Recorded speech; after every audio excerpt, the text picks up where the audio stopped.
Officially back at it. This is Boog Nice coming at you with the A.C.B.A podcast. This is episode 20. Got my regular castmates here, Colonel Crackers and Pharaoh Black. We do not have Emiya Starlock or Rick Dom this evening, but I guess some people might be stopping in. We ain't got no fucking topics. We just don't give a fuck this evening. So, we're gonna talk, shit, and have a great time. What's good, fellas? What's good with you? What you picked up this week? This week, I don't know if I bought anything at retail, but I had to pay for all of my, what month is this? April? All of my April Ami stuff. So whatever you could think of that was in April, then that's what it was. It was, I don't know. What came out in April, Pharaoh? Oh shit! I don't know what you ordered because I would say my Amiami order is not up yet. Because what you probably had to pay for was what Leonidas. Right, Leonidas. The blank body. Blank body. Ratchet. A couple of those. Was one more thing. Oh, Pikachu. Oh, you bought that shit? I sure did. That thing looks horrible in my opinion, man. Don't judge me. What line is that from? Is that SHF? Yes, SHF. You know what? I bought it thinking that they may continue to do them, and like, yo, I fucking hate Pokemon, but you know, something like that is good trade bait down the line. So people go crazy. Yeah, my Amiami order. My Leonidas is in it. I ordered 3 of each blank bodies of the colors. I think I ordered the oranges color, like flesh tone or whatever, and then the gray. So I got the women and the men and whatever colors they come in. I think I got 3 of each. I only got one. I didn't even get all of the other ones or the women one or nothing like that. Don't ask me why, but I don't know what happened there. Well, you know they had the deluxe with those swords and shit or some shit that came with them. So I just went ahead and grabbed that shit, and then I got my Lupin the Third figures are supposed to come out sometime this month. So that's really what's holding the order up, I think. Yeah, I just saw it's a cat that live out in I guess near Tokyo or in Tokyo or some shit who I posted stuff on the fan page sometime or whatever. He's always going to the A.C.B.A. I don't know how you pronounce it. A.K.I. I guess it's A.C.B.A. showroom. He's always going to that showroom when they showcase and stuff that's about to come out. And he just had like a little what he calls a touch and try video where he's fucking around with the figures. But yeah, they look dope. Those Lupin figures look dope. Yeah, the Jigen. Well, I think that's how you pronounce it. Is Jigen. But I think he's up on Nippon or whatever. He might be a web shop exclusive. I don't know. But usually those type of things come to the States anyway, so I didn't jump the gun on that. But I did order the Black Panther. Oh shit! I ordered that too. I forgot. I fucking ordered 2 of them shits actually. But after that, I don't think I pretty much tight because I ordered that and then I had to pay my bill too. So that was like. That's the bullshit though. Yeah, that was like almost 5 bills right there, basically. So you already know, my niggas. Excuse me. That's not too bad. But yeah. I mean, it's not too bad. But what it does is like with the whole thing with Nippon it's like it's not the fact that you don't have the money to pay, but you might not be ready to pay. Right. You know what I mean? Right. Especially if you got other pre-orders coming in and a bunch of other shit, and you look up and you want to order this figure. Yeah. They want money right now. Right now.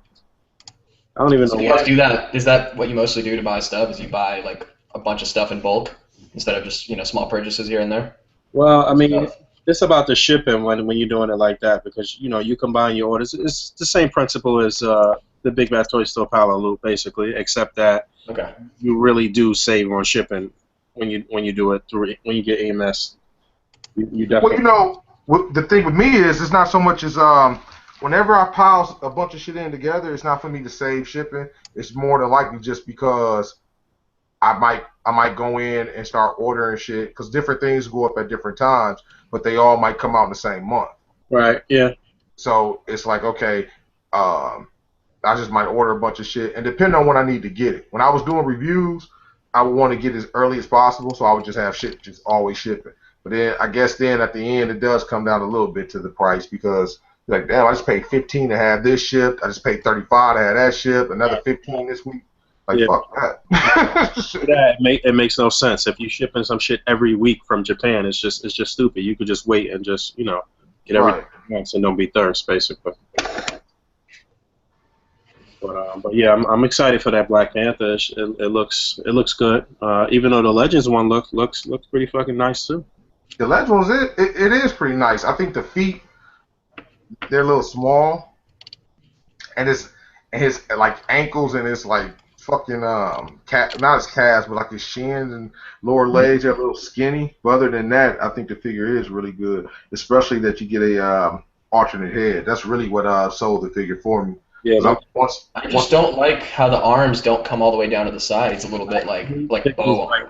I fucking hate Ah, man, to be honest with you, me personally, I don't really give a fuck because once that figure come in, I might as well not even own that damn thing. I probably never pick it up again. pretty much. Right, so, but that extra head will come in handy because usually you can finagle it and fuck with it a little bit, put some wax on the inside of it, stick it onto the figure or something, man, and it'll work out good for you. How you like that builder figure, the Giant Man builder figure? It's not as bad as some people made it out to be. It definitely could be bigger. You know what I mean? Definitely. It could be more the size of like the Frost Giants or something. But, I mean, as far as detailing goes, I mean, the suit is really detailed. I like the red bubbles over the eyes and the eyes under it and everything. So, I mean, it's going to serve its purpose. I know that figure arts probably won't give us a Giant Man. So, yeah, definitely good for some background shit. But mix it in with your figure arts. And you know what? With the figure arts, it'll look even bigger on top of that too. Right, and I hate to think that if they do give us a Giant Man, how much it's going to cost you. I'm not paying $300 for Giant Man. No. And they can't charge as much as Hulkbuster for that. That's just not possible. Yeah, that would be nuts. But unless it's like 18 inches tall. Hey, but you know what? Fucking around with them dudes, and it's probably not going to come with a whole lot. So what they probably will do to get you to spend $200 on it or something, they probably make that damn thing like 24 inches tall. I would be surprised if it came in like a 2-pack, like a small Ant-Man and a big Ant-Man, or a Giant Man, I guess. Not from them, but you know they do make. They're releasing the Ant-Man figure though, aren't they? Yeah, Ant-Man's already pre-ordered. You probably pre-ordered Ant-Man already too. But the fucking like the biggest thing is like they do a lot of giant figures, so they're not. I mean, if it's coming out of Japan, trust me. I mean, they're no strangers to doing something like super big as far as a figure goes or whatever. So we talked about this though. We don't know if he's be like that big anyway. He might be like, you remember in like the 70s or 80s or whatever when the yellow and blue Giant Man was just like really big, like 10 feet tall or something like that. Feet tall or some shit. As skyscrapers and shit, you know. So I mean, you're right about that. I mean, they're only figures, so I can do with the builder figure, man. It's not gonna. I gotta hit up Wisman. He's got my blue and yellow Giant Man from that box set that came out of SDC last year. He repainted it for me. I still haven't got it back from him yet. You repainted the Giant Man?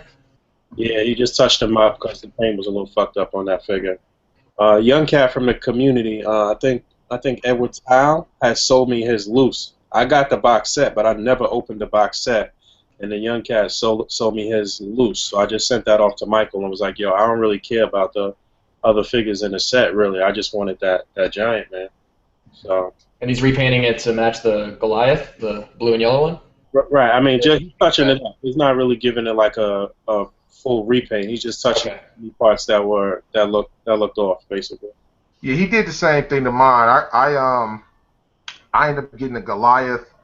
I ended up getting both Goliaths, the blue and yellow, and then the black Goliath, whatever the hell he's called, the one that looks really funny with the pirate looking shirt or something. Anyway, but It's black and white.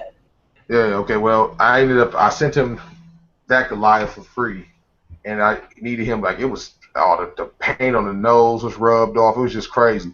But he redid mine, man, and it was pretty damn good, so I was pretty happy with what he did with it or whatever. It's on his page. If you go to Michael Wisman's page, whatever, he has a picture of the Goliath on there, and that's mine that he touched up for me. Doing some of the Actually, I got to hear it too. I don't know. I'm gonna turn my camera on for a second while they're talking. If you guys want to keep it out, it's really up to you. But Is that you crinkling some package out there? Yo, what's good, Ty? I ain't even bring Ty in, but yo, Ty Star joined us. He's hanging out with us tonight. He's over here yakking off or something. What's good, Ty? Not much, just chilling, working on stuff like always. No doubt. Nice. Oh wait, let me see that. Let me see that, Pharaoh.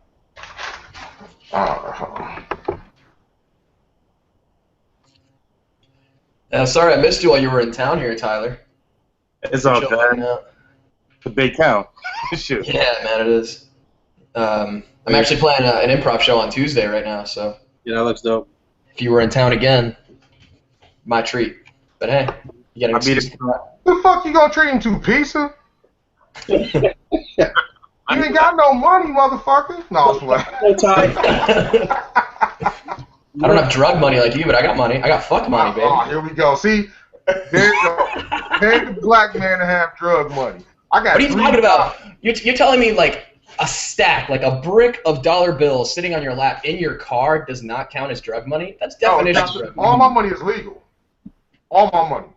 Yeah, it's all legal tender if it says legal tender. Nobody can come and take my money. Nobody can come put me in handcuffs. Ty been living out here for a long time. Ty has never seen me sell any drugs or do anything illegal at all. Have you, Ty? So you must be really good at it. Open. Man. That's all money for ladies. It's not easy. It's not an easy life. No, I'll tell you firsthand, baby. Man, you know damn well a dude named Fabio done try to sell some dope to somebody. Ain't no way in hell your name Fabio. When you see a dude come up with a linen shirt and some sandals and a ponytail, you know damn well he try to sell you some coca leaf. Weed, definitely. At least, at the very least. The mids. So. What you Well, got? I mean, high school was fun, I'll say that. What you got this week, Fabio? Let's see. Okay, well, I told you guys last week that I got that Peter Parker coming in from eBay that I bought from the Toy Biz movie, and the fucking seller sent me the wrong package. They sent me Norman Osborn with the stupid chair. What Peter Parker figure you talking about? The Toy Biz one from the first movie, Tobey Maguire Spidey. The one that comes with the bookshelf and the lamp and the camera and stuff. Okay, so you got the props. I got you. Yeah, so I was getting it for that, and yeah, the motherfucker sent me the wrong package. So now I messaged him and like, oh, I just left for vacation like yesterday night. I won't be able. And I'm saying it like this because he said it in all caps. So like, oh, I just left for vacation. Not gonna be back for 2 weeks. I'm sorry. Just send it back, and I'll send it back to you. The right thing. I'm like, oh, dude, get your shit together, man. So yeah, I gotta send that back. It's all packed up and everything. I just gotta wait for my mailman to drop off some stuff, and I'll just give it to him because I'm too lazy to go to the post office. And then I was talking to Rick last week after we were talking about the Hobby Lobby props, and he went to his Hobby Lobby, and he got me a couple of doors. He got me, I think, a couple lamps and like a rug or something. Just like random props that could dress up some, like that little dollhouse that I have from Target that everybody's repainting. What else did I get? Oh, my comic shop, Comic Bug, they opened up that game shop next door, and just, I think today or yesterday, they just got a shipment of stuff from Games Workshop, which means I'm swimming in Citadel paints again, which I'm really happy about. Citadel paints are definitely the best for repainting NECA, for anyone out there trying to do that. They're expensive as hell, though. Gotta repaint that shit, huh? Well, you know, slight repaints, like Kenner-style repaints. You know what? I seen that Ripley, man. I actually do like that Ripley. Dude, I was just getting to that. I just got my pre-order in. It's on pre-order on Hastings. GoHastings.com. It's releasing officially on 4/26, which is Tuesday, and the rumor is that they're going to have it in stores that day, so it'd be a good idea to check Toys R Us pretty much all that week, but the day of is supposed to be like the street date for it, so my guess is that they already are starting to ship them towards the stores and then just waiting for the street date to hit. But yeah, that's something you can either get online or in stores, which is kind of cool, the day of. Well, for any of you guys out there that go to Toys R Us for NECA products, if you know the release date and you go to the store and it's not there, what you do is you make someone go into the basement. They actually have a most Toys R Us's here they have an actual place in the basement for NECA stuff. The NECA rep actually goes down there and places the shit where they want it to go, so they can get to it or whatever, and they can go and pull any of that shit out of the basement for you. So, because a lot of times the NECA rep has to be a good rep and come in and do their shit, but sometimes they don't. They're really lazy. Yeah, they only come in like once a week, so usually I always tell the Toys R Us people, because I know when shit ships in, and well, actually no longer, but what is it with one guy that they want that relationship where they come and place their own shit with Toys R Us? What's the deal with that? I don't know, but I wish I was that guy, because I would do a much better job than the guy that's doing it now at my Trues. He's not. Well, you have to wait for it to come in, because NECA ship doesn't ship on the truck. It ships UPS. Yeah, UPS or FedEx. Right. So it comes in at a whole different time, whatever. Usually around 12:30, 1 o'clock in the afternoon, the NECA should have come in. That's exactly right. I mean, if you guys remember that A.C.B.A. Saturday segment that I did, the True Run, when I found the con exclusives from last year, yeah, I know just about the right time to hit up my Trues on what day to see when the truck is, and right at the beginning of that segment, I pulled up on the UPS driver dropping off a big box with red tape that says NECA, so always look for that. But yeah, man, I don't know what the rep is doing here, but he only comes like once a week, and he barely puts anything out. Because I know for a fact that he doesn't put out like a full case. He puts out maybe like 4 figures out of the case, and then puts the rest in the bag till like next week. So it seems like everything's selling faster than it really does. But really, they're just holding it back. And that's when I got to come in and be like, hey, can you guys go get the boxes and bag for me? They're like, yeah, man, no problem. If you be nice to the people at your True, everybody, because they will hook it up for you. Be nice to people that work at True. Yeah, I only go with Ty when the people I know not working, so he can't get shit. I have him out there early in the mornings and shit, or real late at night. I don't take him through in the prime hours. One guy that I knew really well that worked at True, Mike Wang actually met him when he was in town. He gave me a free ticket for Batman v Superman. He no longer works at that True, which is kind of lame because he had my business card, so he would text me when the NECA stuff comes in. But he does not work in there anymore, so I got to do it the old-fashioned way, calling and asking. Can't believe it. You got to build another relationship somehow, man. I know. There was another guy too that works the electronics department, which is right next to the NECA section. So I call the store, be like, "Hey, electronics, please." The guy picks up, "Hey, Ed, can you check if there's new NECA stuff?" Yeah, man, no problem. He checks, whatever. But I went in today just after work, and that's the last part of my haul. I got some alien eggs today. Well, the biggest trick is once you buy something from Toys R Us, you talk to the cashier, especially do it at the service desk if you can, and ask them if they need surveys. Because most Toys R Us really need you to fill out that survey, and that's like all of the older employees. That's how I got a relationship with the older employees down on my 27th Street store by filling out surveys. Man, that's what makes me mad though, because that guy that has my business card, I would always do the survey for him, and now I can't really do that. Because I'm pretty sure he actually quit. He didn't get fired, so it's not like he was doing a bad job. But the other guy that was working on electronics got moved to the baby department now, so I lost all my connections at my True. I got to start from scratch. Well, technically, it doesn't really matter what department they work in. Right. Like, they all can use a Sapphire. They all can go into the basement and get some shit. So. It was just the electronics guy because he can just glance over at the shelf, tell me what's there, and if what I'm looking for isn't there, you can hop into the back for me because those 3 locations are all right next to each other at my True. He just didn't like you coming on to him. That's all it was. It wasn't a normal relationship. So he's like, I'm really, really nice to him. I'll say that much. Okay. And yeah, I got some alien eggs today because they had 1 carton left and nobody had taken the face huggers out, which is like pretty rare. So I got another, and there was that 20% coupon floating around this weekend, so I used it on that. Because really there was nothing else for me to buy at True. I found an Aquaman from the Multiverse Tell.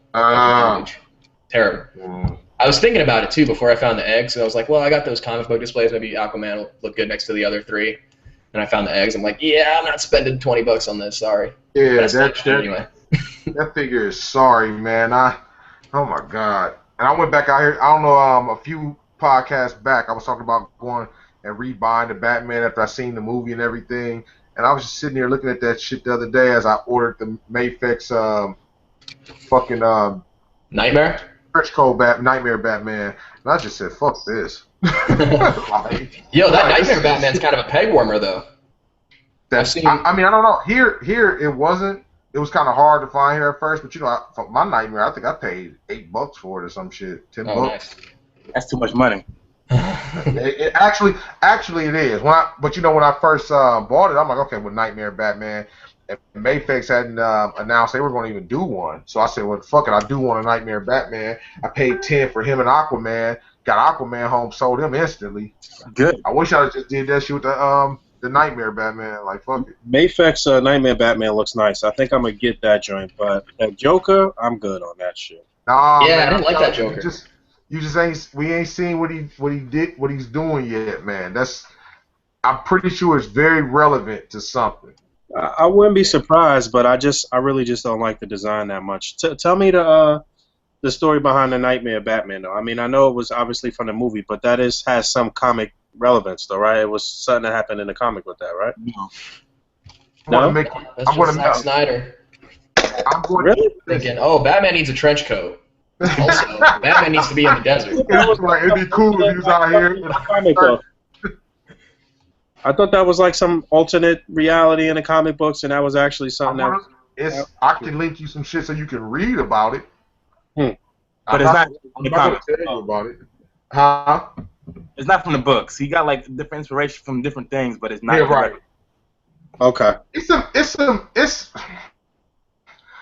not directly from a book, but he tried to. I don't know.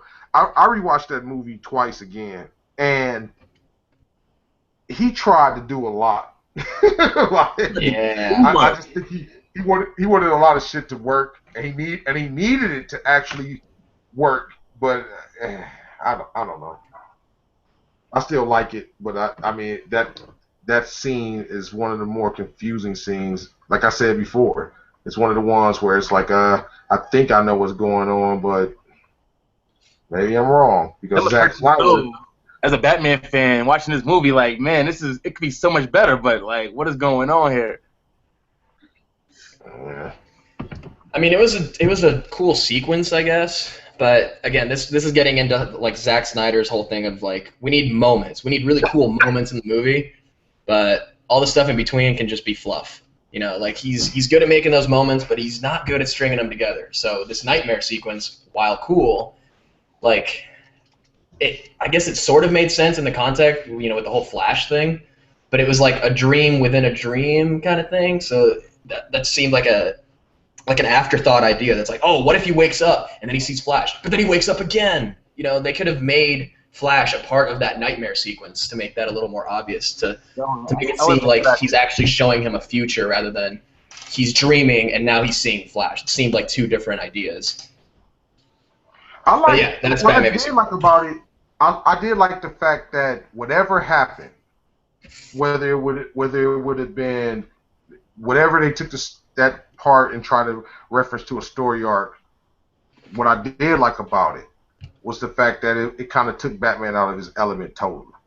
Yeah. Everything that he was known to be and do, he just pretty much had no choice but to just change his whole MO up. Like, he was out in the daytime, out in the desert with a damn duster, carrying a machine gun. And that gun had a Joker card on it, if you guys saw that. Yeah.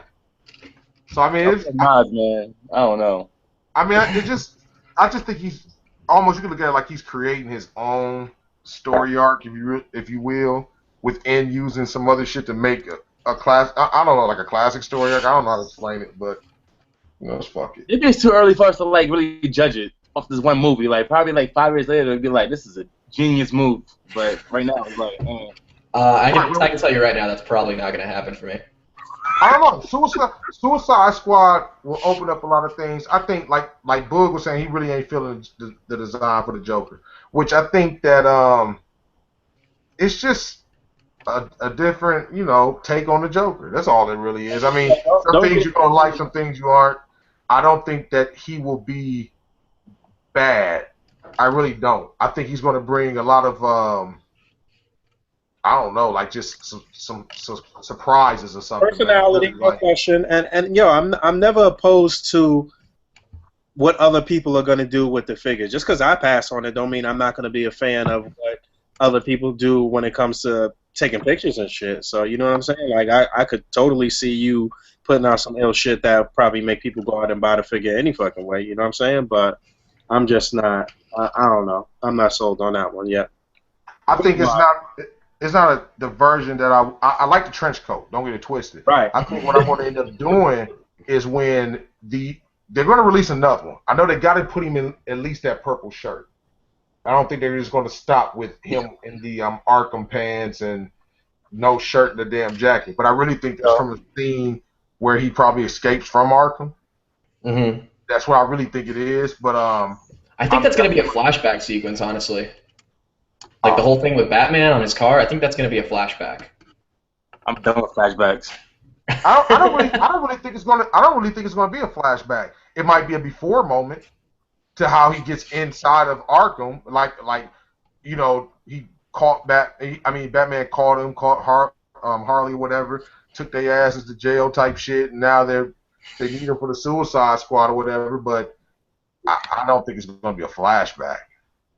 See, I don't. As far as like the Mafex figure, the one that was just announced, I just don't like. It's not that I dislike the design of Joker overall. I just don't like how it was executed in this figure. Like the face sculpt looks, and I don't remember who pointed this out. I think it might have been on Reddit. Somebody said it looks like Glenn Howerton from It's Always Sunny in Philadelphia, Dennis. It looks like him, but with makeup. It doesn't look like Jared Leto. I don't know. Because I'm not gonna lie, Mafex, they're not the best at face sculpts. No, not at Really all. not. I got that Peter Parker. It looks like a potato. Yeah, that shit looks nuts. That shit looks like I did that shit. What I am going to do, hopefully they release another Joker and I can part swap it. That's what I'm hoping to do. Right. I'm hoping to be able to take parts off and make my own Joker out of it or whatever. But I don't care what anybody say. He looks really gangster with that fucking purple shirt with his gun holsters and shit. Yeah, like actually, like a gangster, like a gangster, not a gangsta. Right. He's a Thug Life tattoo on his Look at chest. this fool, a gangster, not a gangster. There's a difference. Come on, this is for the white people in the audience. We just want to make sure there's a clear distinction. I got that. I'm talking Al Capone, not who's a gang? 50 Cent, who's broke. 50 Cent's a rapper. He's not a gangster. Nah, man, it's really Tupac inspired. You see, I guess that's true. Yeah. He just needs like joke life instead of whatever he has on his stomach. Yo, why speaking is that? On his chest, look at the tattoo. on a side note, right quick, you mentioned Tupac. Yo, I watched that documentary this weekend. This week. Straight out of Compton? Nah, man. Right. The documentary that this former detective, put out about the murders of Tupac and Biggie. That shit was really interesting, man. It was pretty well put together. It kind of like I pretty much believe his version of the whole events, man. Yeah, with that camera right now. You said what? He's gonna find you later. Who? People who kill Tupac and Biggie. It's like, oh no, Boog know too much. Nah, the people that actually put in the trigger work, most of them is not even alive no more, so it don't even matter. It's allegedly the people who did it, but it was really interesting, man. I would definitely give that a watch if you haven't. I saw it online for free, but it's supposed to be coming out on Netflix this month. I don't know what's the delay. Yeah. On Netflix? Word? Oh shoot. Yeah, that's pretty nuts. But it clearly states that Puff Daddy was was responsible for Tupac's murder and shit. It's pretty nuts. Must be why he changed his name 4 times. Well, real quick, the last thing on my haul for the week was the 8-bit Terminator 2 from NECA, the retro video game style. It's what we expected. Not much to say. Just a repaint of the Ultimate. Although it has the bare hands instead of the glove hands. So, yeah, that's about it. Ty, since Since you're new on the podcast here, let's go to your halls next. Alrighty, let me put the camera on real quick. Yeah, let's see that What I got? dank room that you live in. The studio. I got this boss Everybody, fight. before he starts talking, you do recognize him as Uric from the Daredevil TV show Series 1. A little bit. It's nice to go there. Yo, Ty, I like that battle station behind you. That's sick. Yeah, it's where the cutouts get made at. So, Oh. a lot of work. I got this figure from Boss Fight Studios. They had the Kickstarter recently, so this is their Medusa figure. It's pretty dope. Is that the like Vitruvian hacks or something? Exactly, yeah. Cool. So, the thing about the figures is that they're made to like fall apart, like so you can switch parts and all that. But like for posing, it's kind of sucky. You put a pose in and the legs just pop off, but it's pretty dope though for a new company. And second, I got this custom figure from Morgan, Kingpin Customs. So it's all black, just basic. That's the figure I got to use? Yeah. Okay. That ain't bad, man. It's kind of nice. And Who's that supposed to be? Just like generic dude? Yeah, generic dude.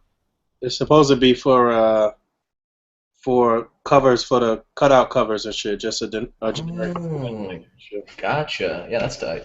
Hey, for anybody out there listening, I told Ty that, I like to work on the cutout cover, whatever. And this dude wants me to use 32 cutouts in one picture. He does. I've done it before. He told me he wants me to use every cutout in one picture. I said, how the fuck am I gonna do that? With a landscape size dial with a fucking.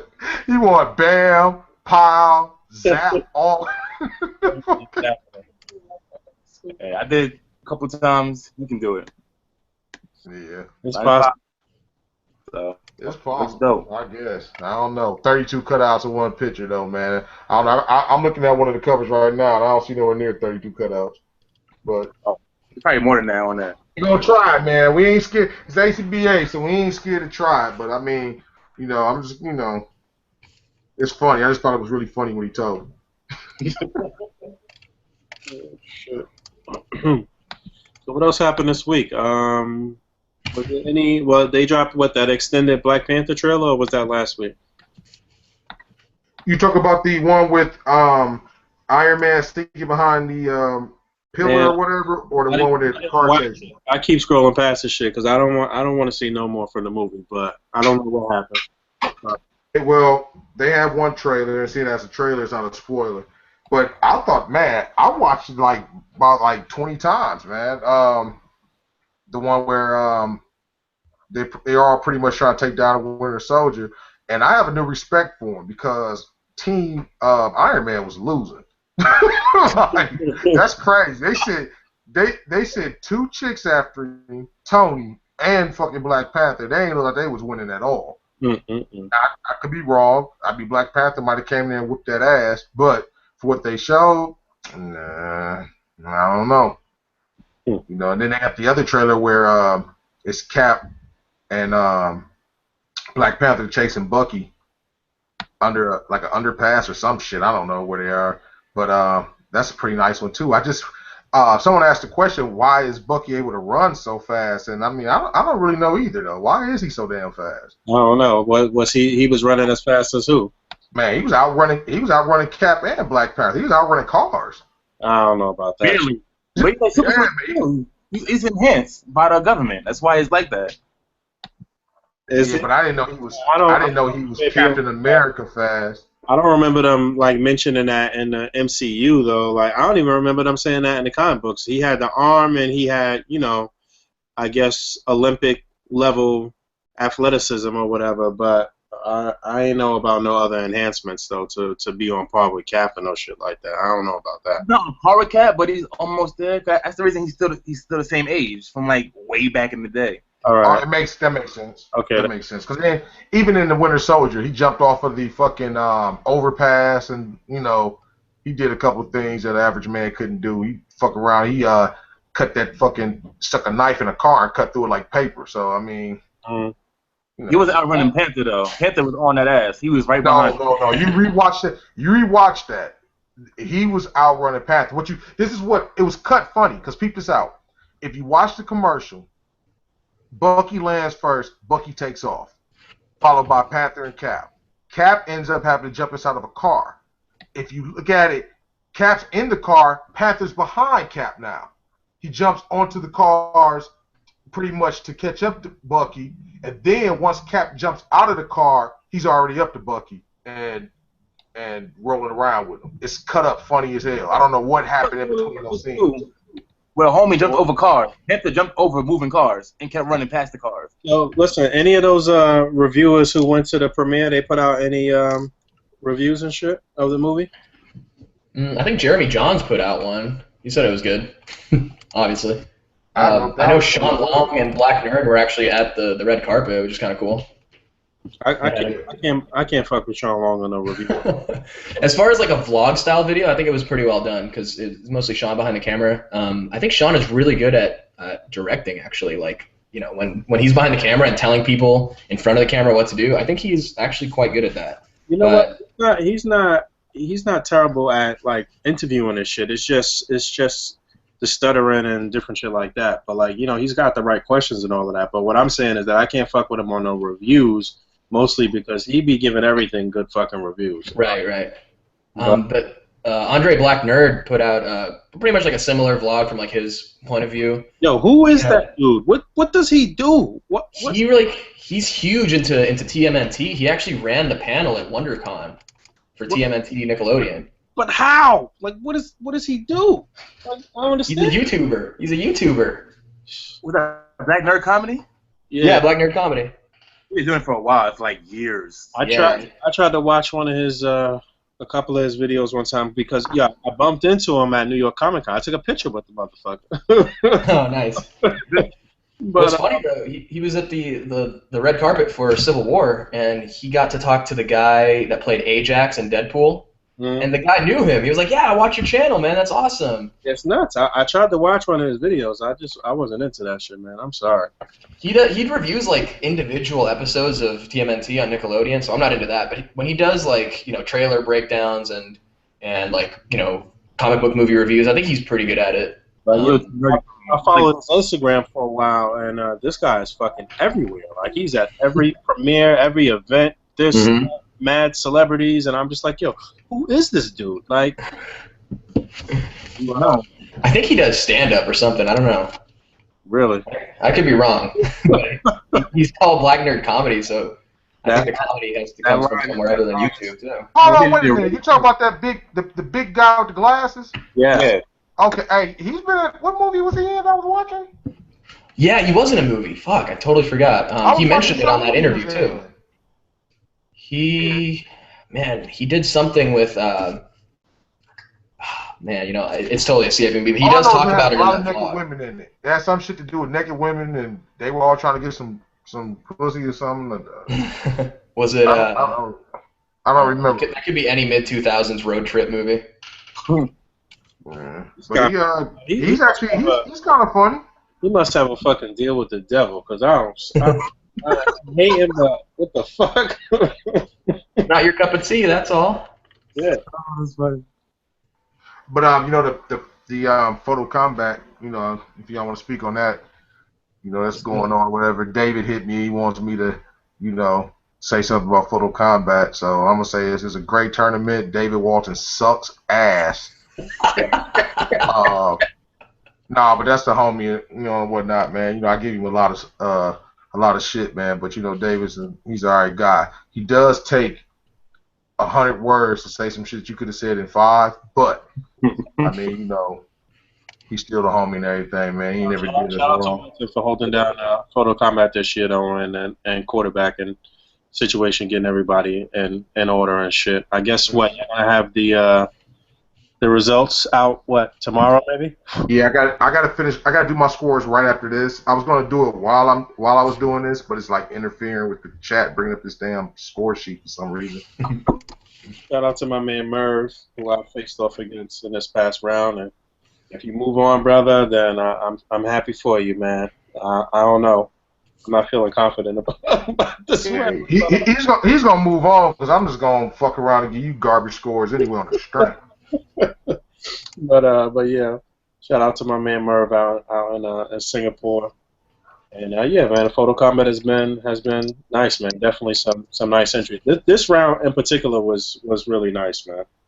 Um, I think John Connor's photo was fucking immaculate, man. Which one was it? The Joker? The Joker joint, yeah. Hey, I try to not give the way I feel about him or whatever. No doubt, but But I mean, it was. I can't deny it's a nice photo. I mean, I don't think I'm going to take anything away from anything. You can't deny it was a nice fucking photo. yeah, no question. That was one of the ones that really stood out to me this round. That was just like eye catching and just like clean as fuck, and just it was a real nice photo. You know what? Let me look at a few of these joints. I'm trying to remember what else was good. But yeah, John Connor's definitely the one that stuck out to me as one of the top photos in this past round. And also for all of you guys out there that don't know, I mean, even though we've been talking about it, the Cat Ty Star, he does pretty much the cutouts as what he does or whatever. I went over there to his house and helped him out, and it's a tedious process. I tell you guys this, it is not easy making those cutouts, especially punching out hundreds of cutouts out of sheets of paper. Jesus Christ, I'm telling you, it's... Shit, I done talked about this like quite a few times on the show here. Like, yo, that's what I be saying about like where we at in the stages of like production and doing stuff with A.C.B.A. as far as merchandise. Like, yo, it's not like it works out for Ty because Pharaoh just happened to live close to him. You know what I'm saying? That he could help him out with certain stuff. But like, yo, when Ty is doing some shit, it's Ty doing some shit. When I'm doing some shit, it's me doing some shit. Like, it's not like there's a team of 20 motherfuckers helping out to do this. Yeah. Yeah, what make it so bad is Ty invites you over and he feeds you garbage pizza. Like, you know what I'm saying? He make you eat from Pizza Show and shit. It's just fucking disgusting. Come on, Ty. You can get the man at Thin Crust Domino's. You're supposed to have the caviar ready, baby, when he come over. Caviar, wine. He take you right to the college. The atmosphere is dope. I mean, especially if you single. I mean, it'd be a lot of chicks and shit walking through there, but the pizza is horrible. Stupid. You love it. But that's the homie, man. So it's whatever, man. I endure the nasty pizza and shit. Not to mention, I sat there and ate a $10 bag of pistachios, so it wasn't nothing. That's a lot of pistachios, dude. You know what? Actually, it's not. Pistachios, you get maybe an ounce of pistachios, a little under for $6. You know what? Fresh nuts, are expensive, man. It's not cheap to buy anything. Almonds, pistachios, all of that shit. Like it's not cheap actually, man. Unless you get like the 99-cent bag from like a bodega or some shit like that. That shit tastes crazy as hell. Who wants some fucking mushy pistachio? It's not cheap to get that stuff. I mean, it's not cheap to eat healthy. Period, man. That's how they get you and shit, especially in the hood. That's how they get you. Yeah. Eating that bullshit. But yeah, yo, you know who had a nice little innovative thing too in Photo Combat? The kid Os Villarus with that blood effect he did. Yeah. Where he cut it out of like I haven't looked at paper and then painted it red. Yeah. Good. Yeah, that was cool. Who else had something nice? John Connor, obviously. One of my favorite things I saw in Photo Combat was actually in round 1. It was from Outside the Box Reviews. He does a lot of NECA reviews, so I've been following his channel for a long time. He did the Friendship. So he did the Predator with the Predator Hound, and the Predator was throwing the disc, and then he had the clear effect of him throwing it. Did he move on? He did move on to round 2. What caught me about it was I didn't really appreciate this at first, but when I went back to look at it, he's throwing the disc, and it looks like he's on a beach. So he's got like the fake, kinetic sand in the foreground. Yeah. His background is like a solid blue, like a sky blue, and then in between he's got those Tamashii wave effects crashing onto the sand, so it looks like a legit beach. But it's probably about like maybe 5 inches between the background and the foreground, which is crazy. Not a lot of depth, but he created a lot of depth with this illusion of the wave effects with the sand and the background. It was crazy good. You know, I didn't even know it was him. I guess while we on this topic, we usually kind of save this for the end. But what y'all see this week in the group that stood out to you as far as picks? There was something. Damn, it was something that actually I was like, damn. Did you guys see Simon Hill's from today? Was it Simon Hill? The one, the underwater one, Ninja Turtles? Yeah, that was real nice. I didn't. Yeah. No, I didn't actually see it. Somebody had showed that technique for a legit photo of a person in plastic and paint earlier in the week, and it's funny because I was thinking about trying to replicate it myself, and that's where he got the idea from. It was some legit photo of a person, and they did that, with a real life person or whatever. And he just, obviously scaled it down for the figures, and it came out real nice. It was a real nice picture. I think that one of the best things that I've seen, that is nice that Simon Hill did. That's really nice. I think that one of the best things is from Incurable Collector, how he does the videos with the A.C.B.A still shots. All these on the set videos that he's been putting out Right. in the beginning. I think he's up to like episode 18 or something like that. But yeah, the way he blends that and mixes everything together, it is very nicely done. No question about it. First time I saw that was Poncho when he had the DBZ figure, the Brawley. Right. Wait, say it again? Ponchisi did it first, right?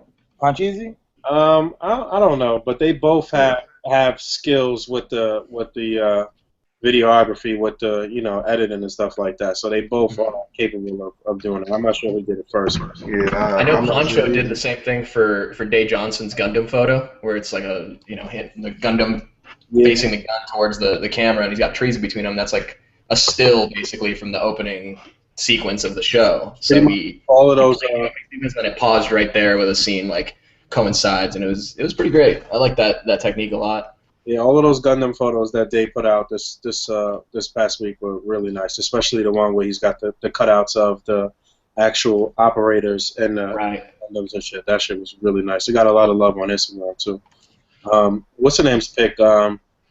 Al Chang's pick with them busting Nick Fury out of the package and shit. That's not something that we normally rock on a group, but it's Al, and that shit was nicely done. The posing was subtle but really nicely done and shit. You know what I'm saying? So, I like KJ's picture too with Magneto with the gears floating. Yeah, that's real clean. He just posted that today. Cedric's photo with the Marvel Legends villains like they was wrestlers and shit in an interview. That shit was cool.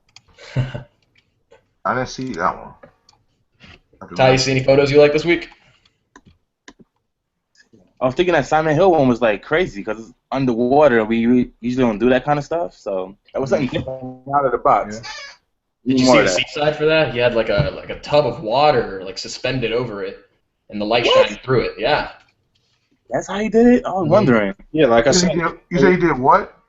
It was a technique that they showed in plastic and paint for a real life person underneath the tub of water with that blue sort of like paper and a reflection, and it looked like the person was underwater. It was a person, and they were taking a picture of the person. So he just replicated that same technique on a smaller scale for the figures, basically. It's in plastic and paint somewhere. You should be able to find it if you scroll through. But I like Derek Borky. I like his cutout. I like what he did with the Punisher and these shells and everything. That shit looked. That's a good one. That was nice. John Connor got a dial from Eric Aguilar this week. That was real nice too. He posted a picture with the Terminator in it. Oh, Incurable Collector. He did a picture with like the cutouts, but using some anime character, but he made it work differently than I always like I intended it to. He was like fire on his fingers, and he's like. We were just talking about that.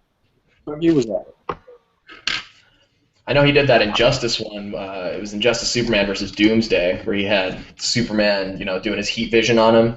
That was a production. That was a full production. It was really well done. Yeah, that shit was nice. What else happened this week?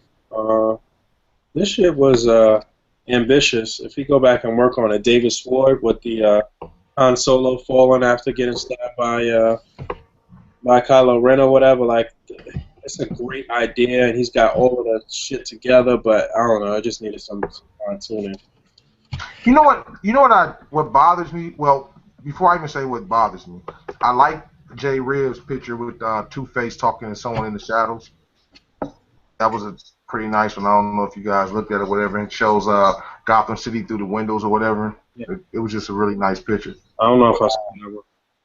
Those basketball pictures are kind of lame, in my opinion. Not knocking anybody. Which So, one? I mean, I'm not like knocking anybody seriously. I mean, you do your thing, and I'm not saying that some of the pictures aren't actually like nice the way that they're photographed and the pose and everything, but I don't know. It's kind of everybody's playing basketball. That's kind of weak. Oh, just basketball in general. I got you. Yeah, like you know what I'm saying. I mean, I get it. So it was funny and it was kind of interesting the first like million times, but then after a while, it just kind of just turns into dudes just like, hey, I ain't got shit else to do.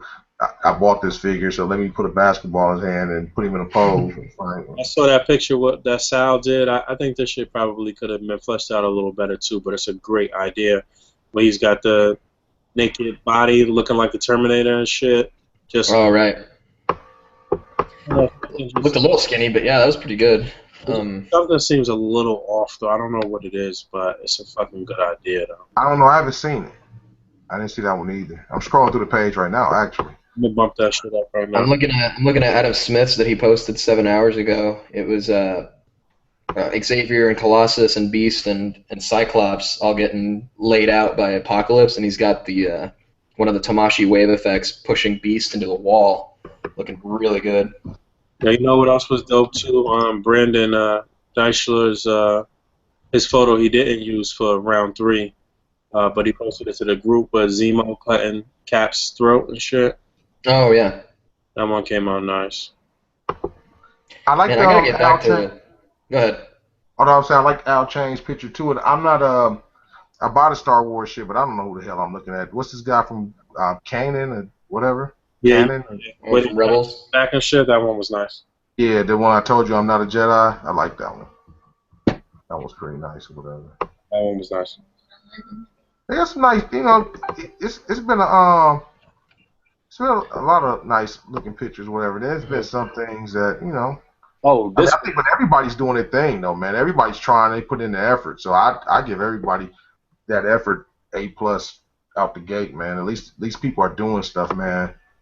Because we got a lot of people come on and they critique, but they don't do shit. It's like, you can do that because none of us we don't play professional ball or whatever else, and naturally we're gonna have our opinions on what's going on. But at the same time, it's like, dude, a lot of people are more accepting from people who actually try or actually active versus just some dude who comes in and say, hey, you could have did this, because a lot of those guys don't really know what it takes to do shit. So pictures aren't as easy as it looks. Oh no, it's not. A lot of times people don't even know what they're looking at exactly. It's only like those certain people that actually put in the work who actually know exactly what's being put into the photo and what kind of work. Like I said, outside the box reviews, I'm sure a lot of people, casuals, didn't really see what they were looking at or realize what they were looking at. But as soon as I analyzed that photo for like a minute, I was like, oh shit, those are the Tamashi. That's sand. Oh my god, this guy made a beach. This looks amazing. It's almost like your third eye opening up. You're displaying third eye opening up as you frequent the group and see more shit. Like it's definitely things that you wouldn't catch or wouldn't even be aware of if you wasn't kind of in that circle constantly and shit. And like that's where you get robbed of having that awakening on like Instagram and some of these other places and shit where it's just like everybody's liking everything. They're not even looking at the fundamentals of it or the specifics of it all and shit. Like, you know what I'm saying? Like you see a straight fucking garbage. So, it is what it is, man. Yeah, I mean it sounds bad sometimes, but honestly, like not every toy photo is created equal. There's a clear difference in skill, you can tell, and people want to call you an asshole for pointing that out, but you can tell when one photo is good and one photo isn't. Nah, man, you're a fucking elitist, man. And you know what? That bullshit there, man. That's just. that's politics, man. That's just somebody trying to play up to the people who Right. step up and try harder for Those their. guys are elitists over there. Those A.C.B.A. guys, man. Nah. See, here's my, there's sure like people make the argument like, oh, it's art, it's totally subjective, you can't judge art or whatever, but like if we're talking modern art, that shit you posted is trash. right? But dude, if it's modern art, fine, you can make that argument. Like if you go to like the Los Angeles County Museum of Art, of modern art, what's the first fucking exhibit you see when you walk into LACMA? A rock, a giant like 10-ton, 100-ton rock. It's just sitting there. There's nothing special about this rock. It's not carved. It's just a fucking rock, and it's balancing on top of a couple of like pillars, and like the pillars are kind of an angle. Yeah, it's a fucking rock. You can walk underneath it and see, oh shit, that's a rock. I see that. Cool. But that's not art in the classical sense. You know what I mean? Like in classical art, let's go back fucking Renaissance. You know, people. There was a clear move to make things a little more realistic, and you could tell, like, you know, a Caravaggio painting, a Michelangelo painting, like they study anatomy. When he sculpted the David, he was studying human anatomy. He wasn't putting out, you know, something that looked vaguely human and said, oh yeah, it's a human. You can't say shit about it because I say it's a human. Right. He made it a conscious effort to say this is a human figure, and this is what a human figure looks like, and it is immediately recognizable. Is that there's no need to explain it. You can just tell what it is. So with classical art, you know, there's fundamentals. There's actual skills that you can improve, like anatomy, brush strokes. You know, I don't know shit about painting, but you can tell when something has a brush stroke going this way and then going that way. If I were to look at a painting and see that I don't know, let's say it's like a field of grass. Let's go something like Bob Ross, super simple. You're painting a fucking field of grass, tall grass, and you want to use sideways brush strokes to do that. That's a cheap cop-out. If you really want to create the illusion of tall grass that is moving, you know, that sits upward and is tall, you want to do upward brush strokes to create that illusion. You know what I mean? Right. Like you have to use the materials to best create the illusion. My biggest thing is this: there's no way for me to come and look at a picture and see a picture where the background, everything is placed where it's supposed to be. Let's just say someone has a light up under a fire so it looks like real fire. Say they put a cutout and it was straight and it was clear. The picture was in focus. The posing was where it was actually natural, and you can, you know, feet on the ground and everything else, and it's a good picture. There's no way for me to tell this guy his picture is dope and turn around and tell the guy who held some figures up, didn't even pose them, just photoshopped them onto a background. It looks just horrible, and tell him, oh yeah, your picture is dope too. I'm not going to baby that guy. I'm not going to tell him his picture is nice, because in reality, to me, the picture's not nice. If I can tell a person that something's good, I also should be able to tell a person something's bad. No question. I mean, it's the same. It's the same thing like sports, man. Like, you know what I'm saying? Like, yo, you have people that you think are just not fucking good at sports, and you say that shit all the time. Like, if you're rooting for your team or whatever the case may be, you'll be like, oh, so and so is fucking garbage. I hate the way he plays or whatever the case may be. Like, yo, you're not babying that motherfucker when it comes to sports. So why is it any different when it comes to displaying? Like, you know what I'm saying? Like, you know what I'm saying? Like, why would I tell you that your shit is great when it's not? I'm gonna tell you what's real, and hopefully that'll make you improve. That'll make you better. Like, you know what I'm saying? Like, anybody who has stuck with the method and just stuck to the script as far as just taking the feedback and taking the meat and potatoes from whatever feedback they get, they become better, man. Like, yo, anybody that you see that's nice was garbage to begin with. Everybody. That's excluding nobody. Like, you know what I'm saying? So, like, that's what it is. Yeah. That's just how it is. Like, that's how you're going to get better. Whoever you respect in the game, they started off somewhere that you probably wouldn't respect. Period. Right. Most definitely. So, I mean, but you know, I mean, a lot of people, especially, I mean, I'm a little older, and I hear it, and I've heard it a lot from my uncles and shit. It's like nobody today really wants to earn anything. Nobody wants to actually, like, they don't want to sit back and be able, you know what, I struggled to get this to this place. I struggled to make this happen, and now I'm here. Like, it's just everybody wants to be good. Everybody Instant wants gratification is what everyone right. wants. Yeah, I mean, that's exactly. It's say my shit is good or you're a hater. that's And then what the internet is breeding, a bunch of fucking pussies when it comes to that type of shit. You know what I'm saying? Like, that's what it is. That's so internet in a I nutshell. respect certain people on Instagram. I understand. You know what? I understand what's going on Instagram, and this is the biggest difference. You got half of the people on Instagram. They don't like your pictures because they're good. They like the characters that you have in the picture. So it's like, hey, I Right. like Spider-Man. Let me like this picture. So I mean, and then it's a lot of people who are just like casual people going through, like, hey, he recreated the Civil War. Like, not. It doesn't matter that you got the fucking one figure. Like, oh man, I just seen a picture on Instagram, and I'm not going to point out this person, but I shared the picture with a couple of people. And I said, look at this, hey, Boog, you know what I'm talking about? Yeah, nuts. Man, So and send that picture into the chat, please. you know what? I will, but it has nothing to do with this person being a bad artist, because I'm pretty sure if he put the work in, or if it was somebody there to actually tell him, like, hey, look, why don't you try this? Give him an idea, bounce some shit off of him. He can make a much better picture. But there's nobody doing that. You just got a bunch of people telling him, hey, that's cool, that's dope, and 20 that's what short they tell him. cuts on that picture, and it's just like, dude, nah, man. Start from the base and from the ground up and shit. Like, he's already thinking he's a Photoshop master, and like it looks nuts.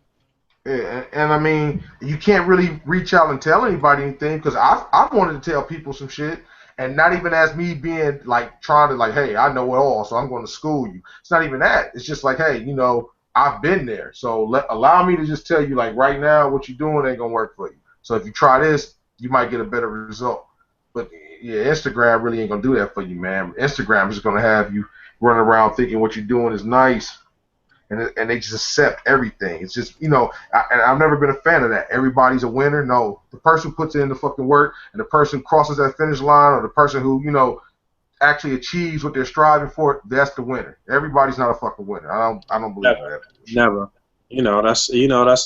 That's why.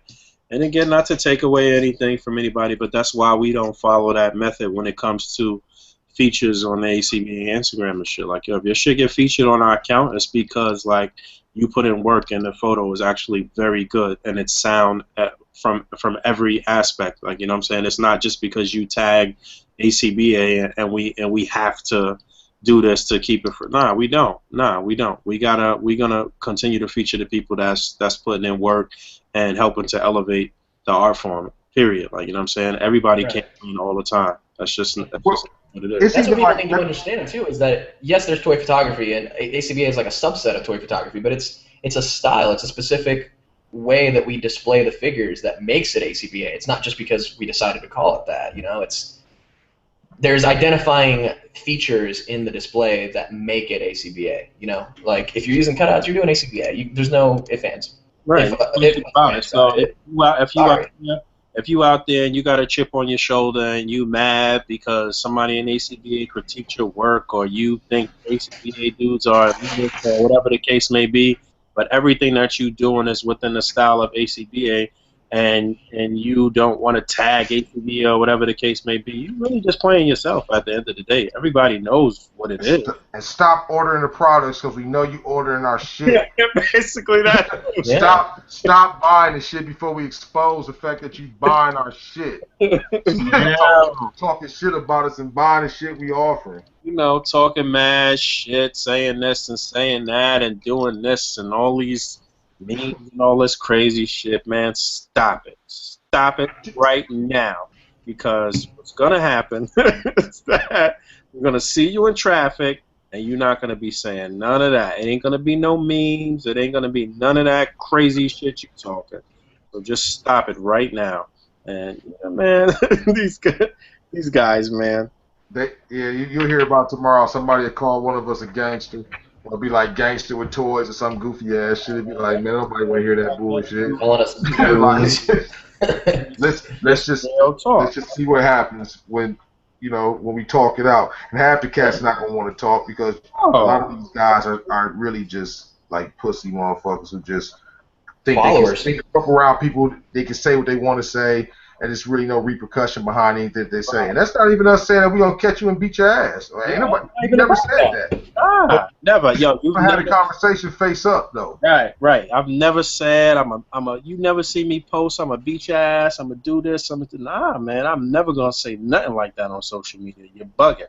But I'm gonna talk to you, no question about it. I'm not gonna let you pass. And even Definitely. Going further about the critique, I just want to throw this out there because a lot of people think that we sit around and we just, I get critiqued. I got critiqued today, and more importantly, they say we critique to make ourselves feel better. Like what? No. Come on. I got critiqued on my picture today, and I don't give a damn that a person critiques. What it is that when you critique my shit, then tell me how to fix it. Right. There it is. I mean, people have been screaming that to us for the longest. And so we try to do it now, and I tell the same person, like, okay, I got critiqued about my smoke stack on a spawn picture. Not a problem. I'm not even saying the person was wrong in saying it. I'm just saying, like, don't tell me that looks nothing like smoke, and then when I ask you to show me, like, okay, well, like, show me how to do it. Because I think I've only used cotton in my picture, like actual cotton as smoke. I think I used it twice, maybe 3 times. As smoke. Usually I take the technique to take a piece of cotton, thin it out, and put it to my lens and make it look like a smoke-filled room. No doubt.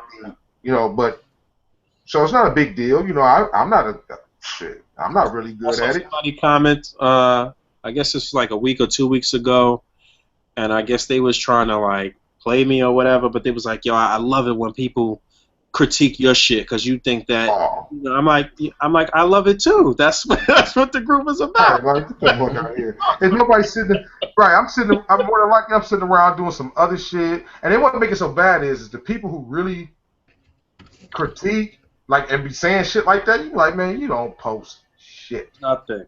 Like I said, I asked the guy to, like, come on, show me what's going on. He posts a picture of actual smoke. Real life smoke. Get the fuck. What? Not you. That's what you gonna post a picture of that shit, man? Come on, man. Like, get the fuck out of here, man. You might as well not even say shit. You just want to have something to say. I always say this: if you out there listening and you want good smoke effect, a good tangible smoke effect, polyester. The polyester that comes inside pillows, and that's the. And it's not easy to use. Don't think you're just gonna buy the polyester and be like, bam, smoke. Because that shit sometimes. You gotta thin it out. You gotta press it down in certain areas. You gotta put a little light under it. Sometimes it depends. You gotta keep looking through your camera and see how it's showing it up on the camera. Snap some shots and see what's what. But polyester is always gonna appear better on film or on a photograph as opposed to cotton. Cotton is just. You got to do too much with the cotton. You got to thin it out too much and pull it apart too much, especially if it's that cheap ass. And it's thick as fuck. Yeah, it's not gonna work. You need polyester is the best thing. It takes the light better, all of that. I've been saying this for a while, and I just posted a picture recently with Scourge coming through a facility and shooting up, and I use a little bit of polyester. It's real subtle in the picture too. Like you probably wouldn't even notice it like that because you're looking at the explosion and you're looking at the foreground, but the polyester is so smooth like that it works well. So polyester, that's your best bet. But yeah, man, it is what it is. It's what's happening right now, regardless of anything.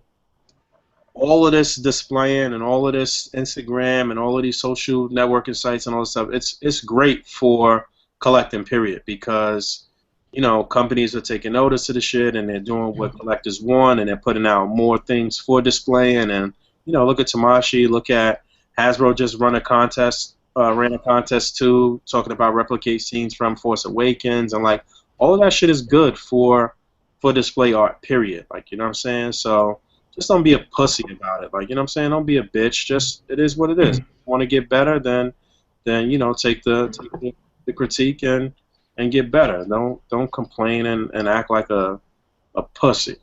Yeah, they only want to take critique from pre-approved people that they say, okay, yeah, you're cool to give me critique. I don't know you. Get out of here. Yo, one thing I want to address too. I hate blocking people. You know what I'm saying? Like, yo, I think that blocking motherfuckers is some new age bullshit. I hate to fucking do that shit. But yo, if I blocked you on my Instagram it's because you are part of some motherfuckers that's just negative, period. Like, you know what I'm saying? Like, if you have what looks like the makings of some of these people, then I just block you automatically. You might just be guilty by association, but so what? I don't give a fuck. If you talking shit about A.C.B.A. and this and that, or if you part of that negativity, then get the fuck out of here. There's no reason why you need to be viewing my Instagram or viewing what I post or nothing like that. Continue to be in your world, in your bubble, or wherever you are, and just do your own thing. You don't need to be privy to what the fuck I'm doing, period. So, yes, it's possible that I blocked you. I know it's possible that my man Wisman blocked a whole bunch of people and shit, too. Like, it is what it is. If you part of a group of people that's on some negative shit, then we just don't fuck with you, period. And when I see you, then we're gonna have a conversation. Like, that's what it's gonna be. So keep on. Well, you know, I ain't blocking nobody. I mean, I haven't. You know, I've seen some of the shit that's.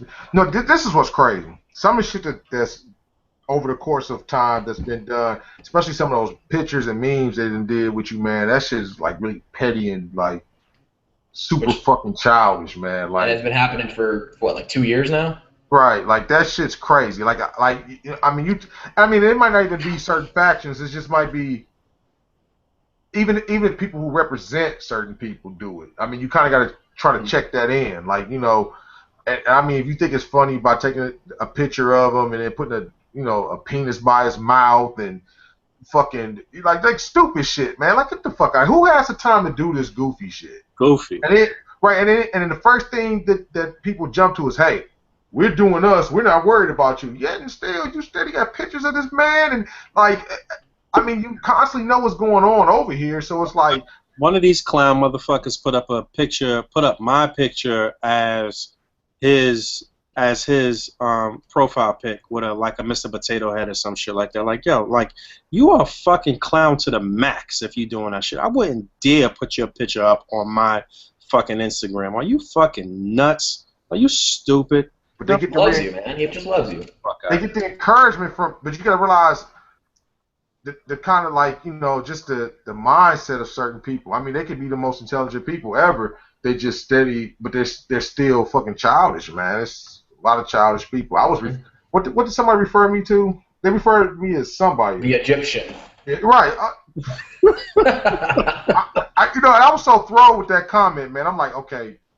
Maybe he's just making a joke. Does this stupid motherfucker think I am Egyptian? like I don't really, I don't know, man. I hear the names thrown around a lot or whatever, you know, and it's crazy how people try to deflect shit, or I don't even know if I'm using it correctly. No, the correct word is projecting. No. I'm not. No, I'm thinking they're basically trying to when we say things, certain things or whatever, they try to pretty much just throw up shields and shit. Like, okay, you know what? We're not trying to hear what you guys are saying. We're not listening to you guys. Hey, people, we don't have anything to do with these people. We don't want to say anything to these people. Here they come. They're coming here fucking with us. And it's like, dude, for 2 fucking years, here you come with bullshit. Constantly. Just shit that the general, like, just people out there just do not know what's going on. Because, I mean, we pretty much just like, all right, here they go with their bullshit. Fuck. You know what I mean? And then we do what we always do, is just take it in stride, screenshot it, keep it into our records, and then move on, because we've got more important shit to do, like organize tournaments and sell products, and I have to do, like, you know, store and con displays and stuff. So I don't have time to. That's kind of why I've been off social media for the past couple, you know, weeks or so, because I'm so fucking sick of all this petty shit. I just don't want to, like, interact with people on social media, because I don't know, like, who's gonna take it what, and if I say one thing, who's gonna say it to the other, like. Dude, there's just, it's so catty, it's so petty, like, bitchy. I had to just take a step back for a minute. There's really no other way to explain it. The shit that ticks me off, though, is that they always try to make it seem like we on the catty shit or the bitchy shit. Like, yo, we don't say nothing. Like, yo, we literally, like, yo, this is the most we probably talk about it publicly and shit right now. Like, you know what I'm saying? Like, yeah, we don't say shit. We don't go on and on about it and make memes and do this and do that. Yo, we post solid work.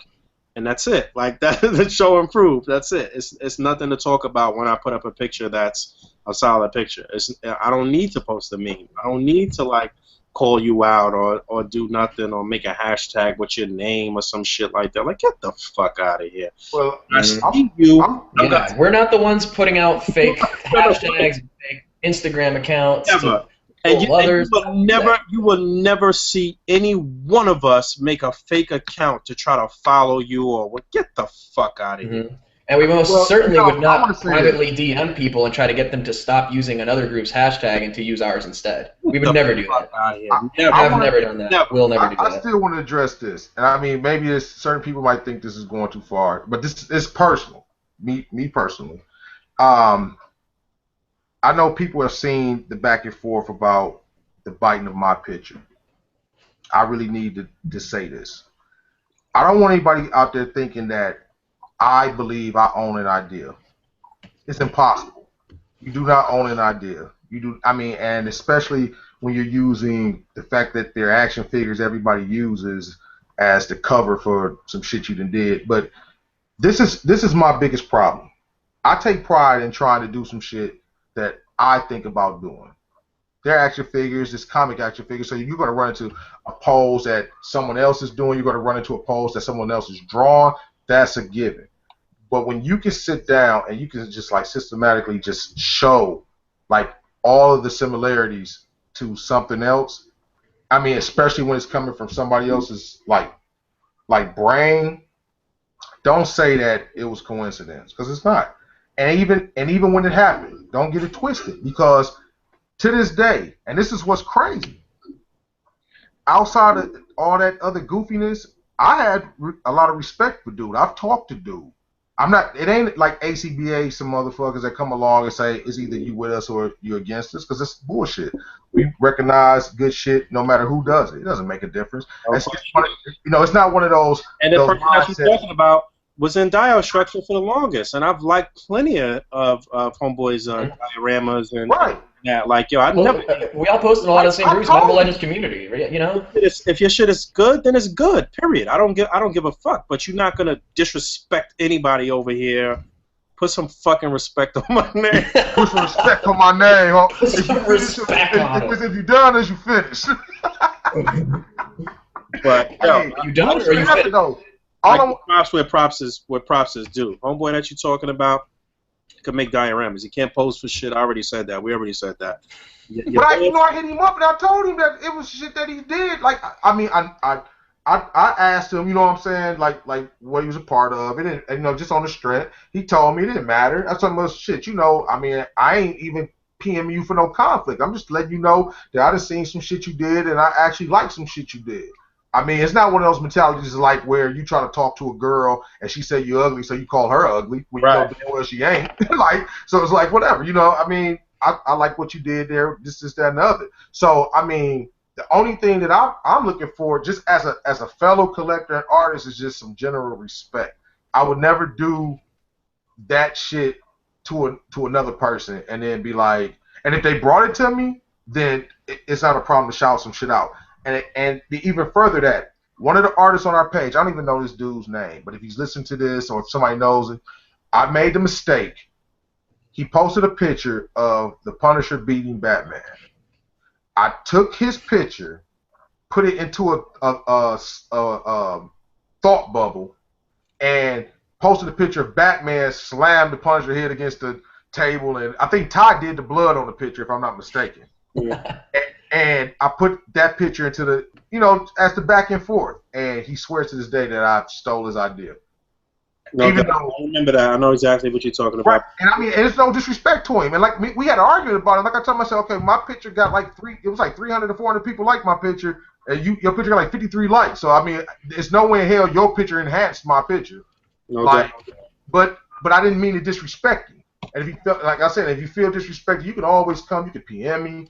It's not a big problem. I'm not going to sit around. It's not going to be an argument, man. Nothing like that. I'm not even going to disrespect the cat to that level. On that shit, I would much rather hit you up in a PM and try to just talk about it. Like, yo, there's plenty of people that I done butt heads with through social media where I'll be like, yo, call me up. I'll give you my number. Call me up. Let's talk. And maybe things get lost in translation through text. You know what I'm saying? Maybe you need to hear my. Right. and you know, and understand that I'm coming from a real place, and it's not no bullshit. You know what I'm saying? So plenty of people. I could name 3 or 4 people that I'm not gonna name, but you know that I done talk to, like on the phone, literally talk to them, where it was just like, oh, okay, I understand, I see where you're coming from, and shit was fine.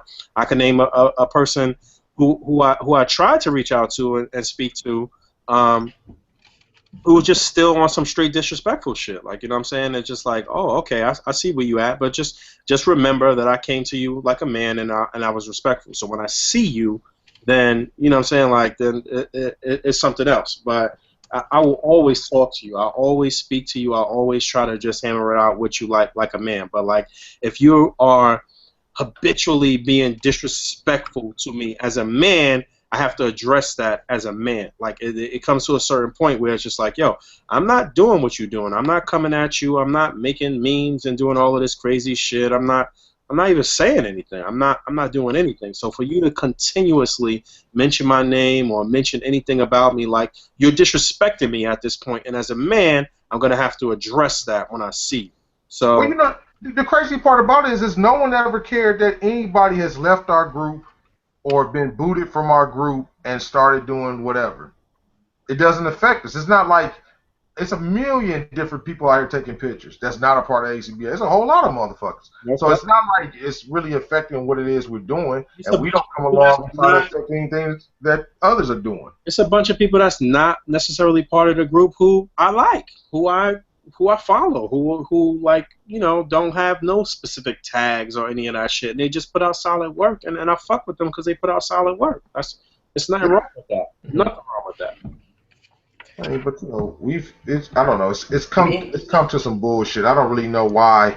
We just had that happen, like, what, last week? We had that one kid who posted a photo, and then someone, you know, I might have been like Cedric or something, put out, you know, a good amount of critique for his photo, you know, pretty respectfully worded and everything, and then the kid leaves and he starts his own group, and it's called, you know, some generic name, and he, in the rules, he specifically puts like, oh, this is just to have fun with your figures. We don't care about backdrops or dioramas. We don't, your scene doesn't even have to be contained. It's fine. Like, okay, but what are you accomplishing? You know. But even with that, you're welcome to do it. And I mean, don't get it twisted. I understand some people just want to do some shit and be okay with. You know, it's almost like a job. Some people are cool working at McDonald's their whole entire life.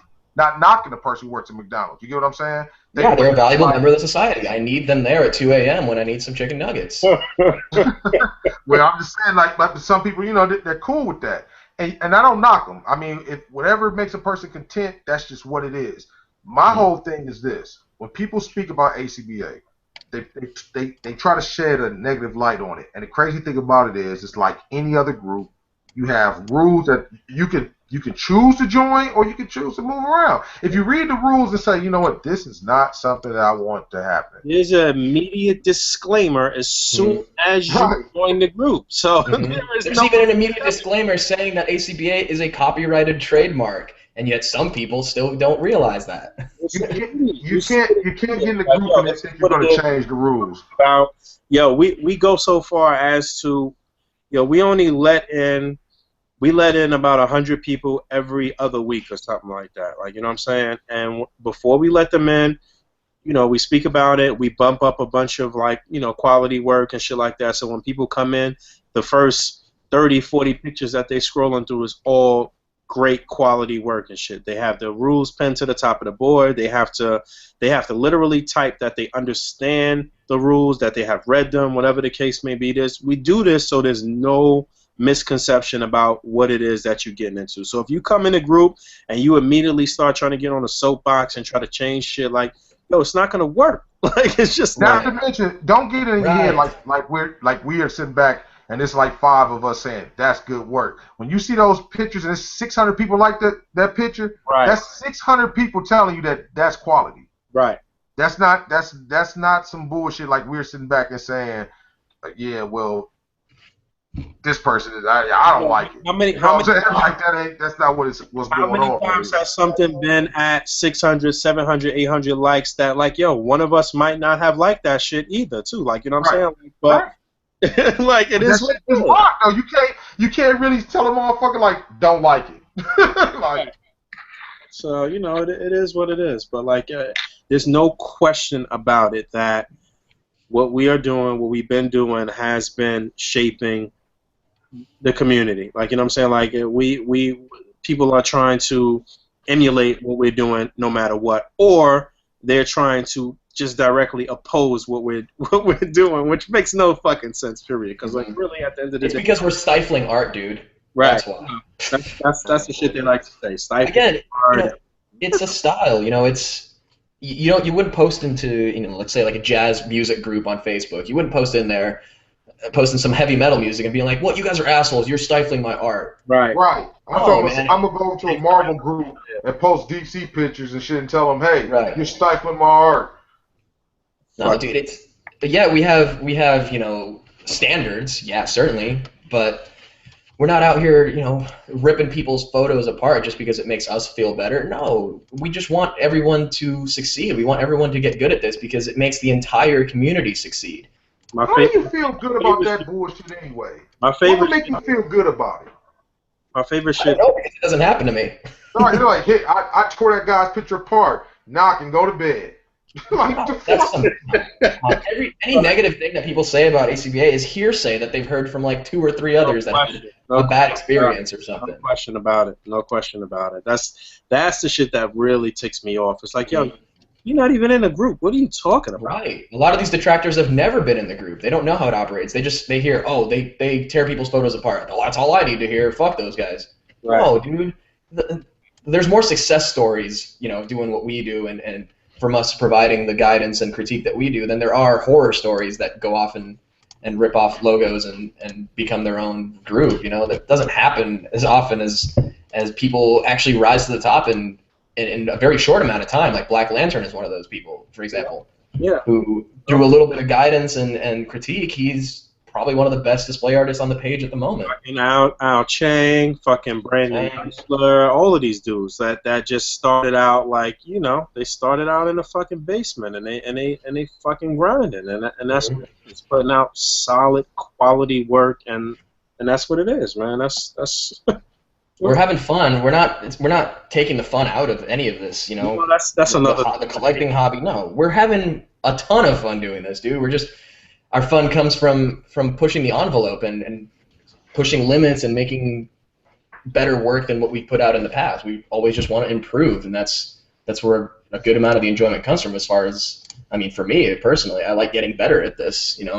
I like the fact that it opens up opportunities for me as an artist here displaying locally and representing the brand in a positive light. That when I go to these events and people are like, oh, what's A.C.B.A? We can give them a full read up of what we do, direct them to where we do it, and show them how well we do it in person. The work speaks for itself. Right. The work speaks for itself. We've been on Instagram for less than 2 years. We coming up on 20,000 followers.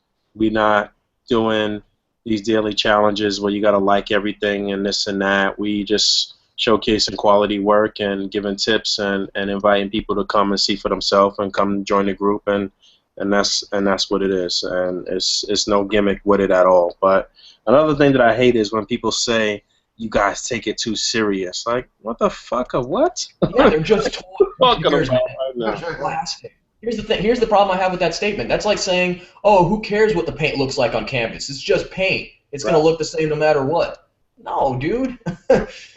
Absolutely not. You can take the basic materials, which are paint and canvas, or you can make a Jackson Pollock painting, or you can make a Bob Ross painting. Those are two vastly different styles of painting, but they're still using the same materials. You can be as serious about your hobby as you fucking want to. Right. It's like, you can't tell me how serious to be about my fucking hobby, about what makes me happy, and you can't question whether or not I'm happy about what the fuck I'm doing. Right. I'm happy with the hustle. I like going to the comic shop and being like, hey man, this is what we do, and I think this would be a great thing to have in your shop. That sort of like personal interaction, wheeling and dealing with them, it's fun for me.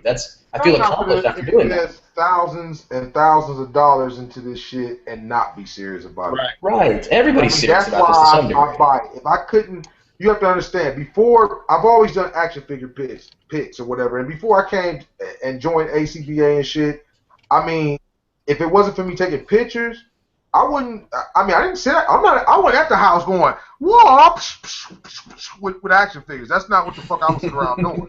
I mean, I don't really know how everybody else was doing it, but I was not laying on the floor lining action figures up and throwing shit at them. Like, that's just not what I was doing. But and the pictures allowed me to actually fuck with the figures and actually play around with the figures or whatever they're displaying. Other than that, I probably wouldn't even. What's the reason for me to even collect this shit? No. And I've got thousands and thousands and thousands of dollars, which I'm pretty sure a lot of people do, into their collection. So I'm going to, when I'm going to do something with them, I want it to look the best that I could possibly, have it. I tell a lot of people my first Dio was a piece of foam board and some popsicle sticks and a window. But you know what I mean? Like, but I mean, you go back. You say what? You know what's funny though? You say that, but like when I met you first, that shit was still innovation to me in general. Like, you know what I'm saying? Like the popsicle, the diorama aspect of it, period. Like, you know what I'm saying? Like that was the next step in the evolution of display art is really like getting to that point that where we saw those G.I. Joe commercials back in the day where they had that's what it is. Like, being able to do that on your own and shit. Right. For me, it was looking at the back of the Kenner Aliens, and they have like a full diorama showing all the figures. Right. That to me I was like, whoa. And I used to pretend to do that using the bases from the Marvel Legends, the Toy Biz ones, and I would put them up against, like, I'd use the thumbtacks to like stick them into the boxes, and like the Daredevil window, the church window, boom, this is a church now. Like that's how diorama is quote unquote started for me. And so this is just like the natural evolution for that. And I'm thankful to the community who helped me like find all the resource. Boog, it was you actually that sent me the link to Bob the Odd's brick wall tutorial, because I realized early on, oh shit, I need a brick wall. It's a basic material and I need it. What you said. Somebody from this community put you on something, especially if you just started collecting or displaying within the past 2 years with Instagram coming about. There is no question about it that somebody from within this community has inspired you, has put you on a road that you want. So just put some fucking respect on. Right. And the first Dio that I've ever seen that made me want to actually have a diorama was two. When the 1987 when Ninja Turtles figures were out and they had that street play set and the buildings and shit, I was like, whoa, I need that. Right. And it was a figure line called Cops. Cops, word. And the whole commercial, they had buildings, streets. It was lights on the streets. It was lights in the windows, and that shit blew my fucking mind. I was tired. I'm like, I want that. And my brother used to try to have that shit. We used to try to do that. I mean, this is where that desire to do that has been within me since I was a kid and shit. And now we literally at that point right now as adults where we could actually fabricate that whole entire thing that we've been trying to do since we were fucking kids, and that's A.C.B.A. That's what we're doing right now. Mm-hmm. It definitely is. I had a time in my life doing this shit. It really like it's to the point now to where if I don't have anything to actually do, I'm doing this. It keeps me, just mellows me out and shit. And I like my figures. I like to be able to pose them, everything. And I definitely don't need some ass telling me that I'm a bitch or a fake gangster or whatever, all type of other goofy shit. I just want people to go about their fucking business. If whatever you're doing on the other side, do it. Like, just do it. You don't need to mention me. You don't need to mention my people. You don't need to do any of that to do what you're doing. It's not, and it's not gonna get you anywhere. Like, seriously, you can have 1 million people hate us, and we have 2 million that love us. So it's never. You fucking heard of us, motherfucker. Look who came in.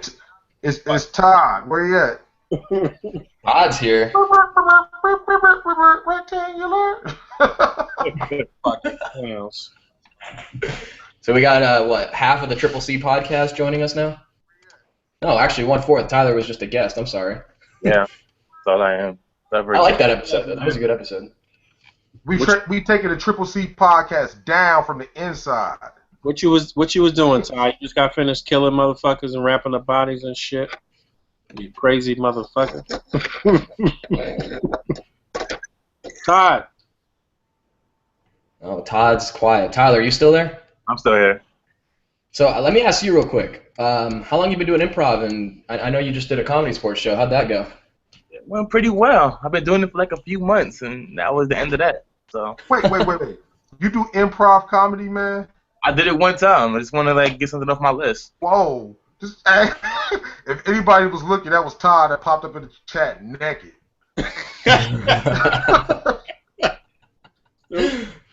Wait, I'm gonna look at the YouTube clip back. Yeah, I just saw it. Todd, put a shirt on. I know it's hot as hell in California. My shirt's off too, but that's when my camera's off.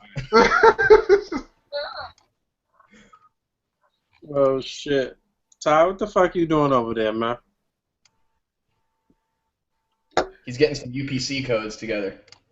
Right. You're gonna show up with him on his chest, like. DPCI life across the stomach.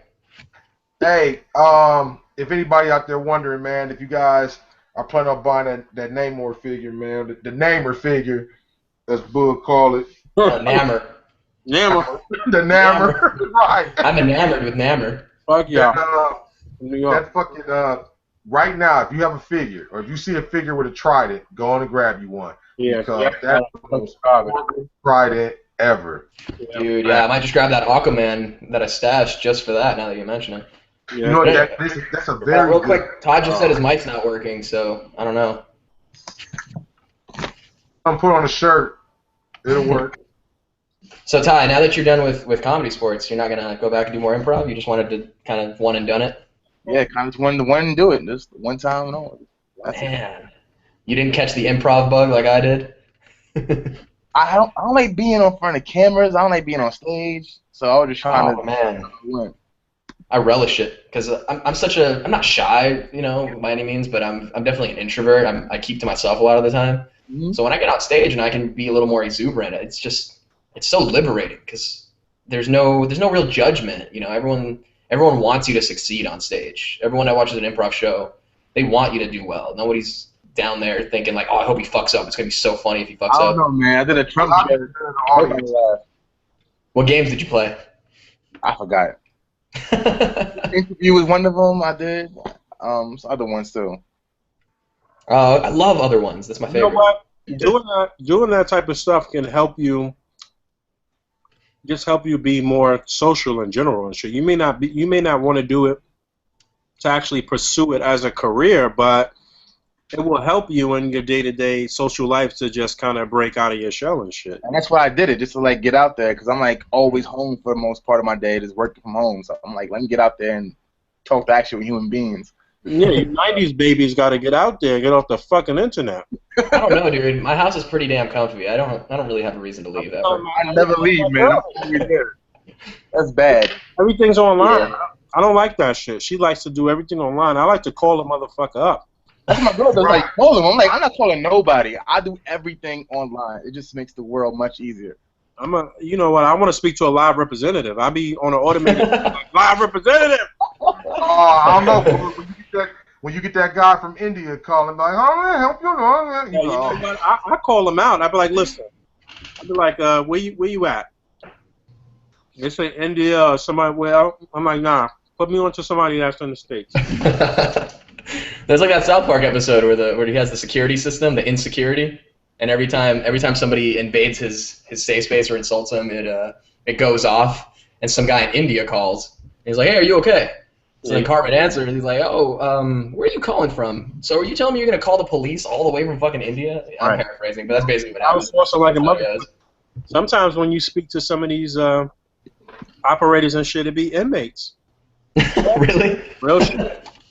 Real shit. Could you imagine if you are a owner of some company and shit like that, and you have an opportunity to outsource through a fucking jail where they paying motherfuckers like 5 cents an hour or some crazy shit like that? You're gonna jump. I'm Whole Foods for that because they use like slave labor. That's crazy. You know what? Shit is new age.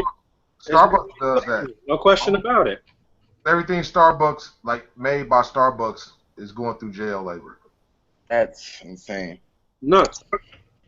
But you got to realize, not even get to talk about the penitentiary, but it's a self-contained unit. You realize the clothing, the washing, the food prep, all that shit is done through the jail. Then the jail sells you the commissary, the phone calls they charge you for, all that's cycled through the jail. It's just money on top of money. Not to mention what they get per inmate per bed. That's America right there, baby. You gotta realize the fucking jail system is like one of the biggest fucking systems ever. They gotta avoid it, man. They try to get you in there. It's like free labor. You go to jail. It is free labor. It's They gonna have you in there doing cutouts. It's the same principle of like you owning a fucking hotel and shit. Basically, it's that same. It's all relative. Like, you know what I'm saying? Like, it's like you trying to get motherfuckers in no matter what. Oh, you shot 8 motherfuckers? All right, come on over here. Well, you know, as someone speaking as a member of the correctional system, I would have to say that yeah, no, I've never been to jail. I was in a drunk tank one time though. That was pretty fun. That's jail. It's not fun being in any cell. Yeah. Never. Actually, you know what? It's worse being in jail than in prison if you really want to keep it real. Yes, it is. Can you guys Get a hear couple me of now? White Kingdom guys sitting next to you in jail. That's not fun. Nah, but Yeah, you gotta realize, like, well, the little stuff when you go to your county jail for little things, if you're drunk, whatever it is, man, you in there 6, 7, 8 people in that cell, man. Some people like it. Man, they got you chained up and all that. At least when you go to prison, you know what it is. You know how much time you're going to be there. You got your bunkmate or whatever. Like, you know what it is. In jail, Like summer camp. fucking uncertain. It was all a question mark. It's like, yo, what time is it? When am I getting out? Right. You don't even know if Right. it's nighttime or daytime. It's just nuts. Nah, none of that shit, man. You just in there doing 2 days when you get in and when you get out. Them 2 days are the only days that you sit back and worry about a clock, worried about what's going on, who's saying what to you. Other than that, you just in there passing the time by because you can't go nowhere else. Unless it's the weekend, then you asked out. Man, you go to jail on a Friday, man, you fucked. Oh yeah. You're done. The You guy guys hear me Fabio with there with sandals in his ponytail all week. Man, you describe me like Jesus Christ. I kind of love it. Asked him about the plug, like, man, what's going on, man? Take my number, man. Hook me up. You don't come out, his feet be black with them fucking sandals on. Yo, No, I don't want to bring statistics into this because it might upset some people, but there are 3 black dudes on this podcast. Statistically, one of you guys is going to end up in jail. Been there, done that. Hell yeah, probably for beating the hell out of this little kid with a ponytail. You guys hear me now?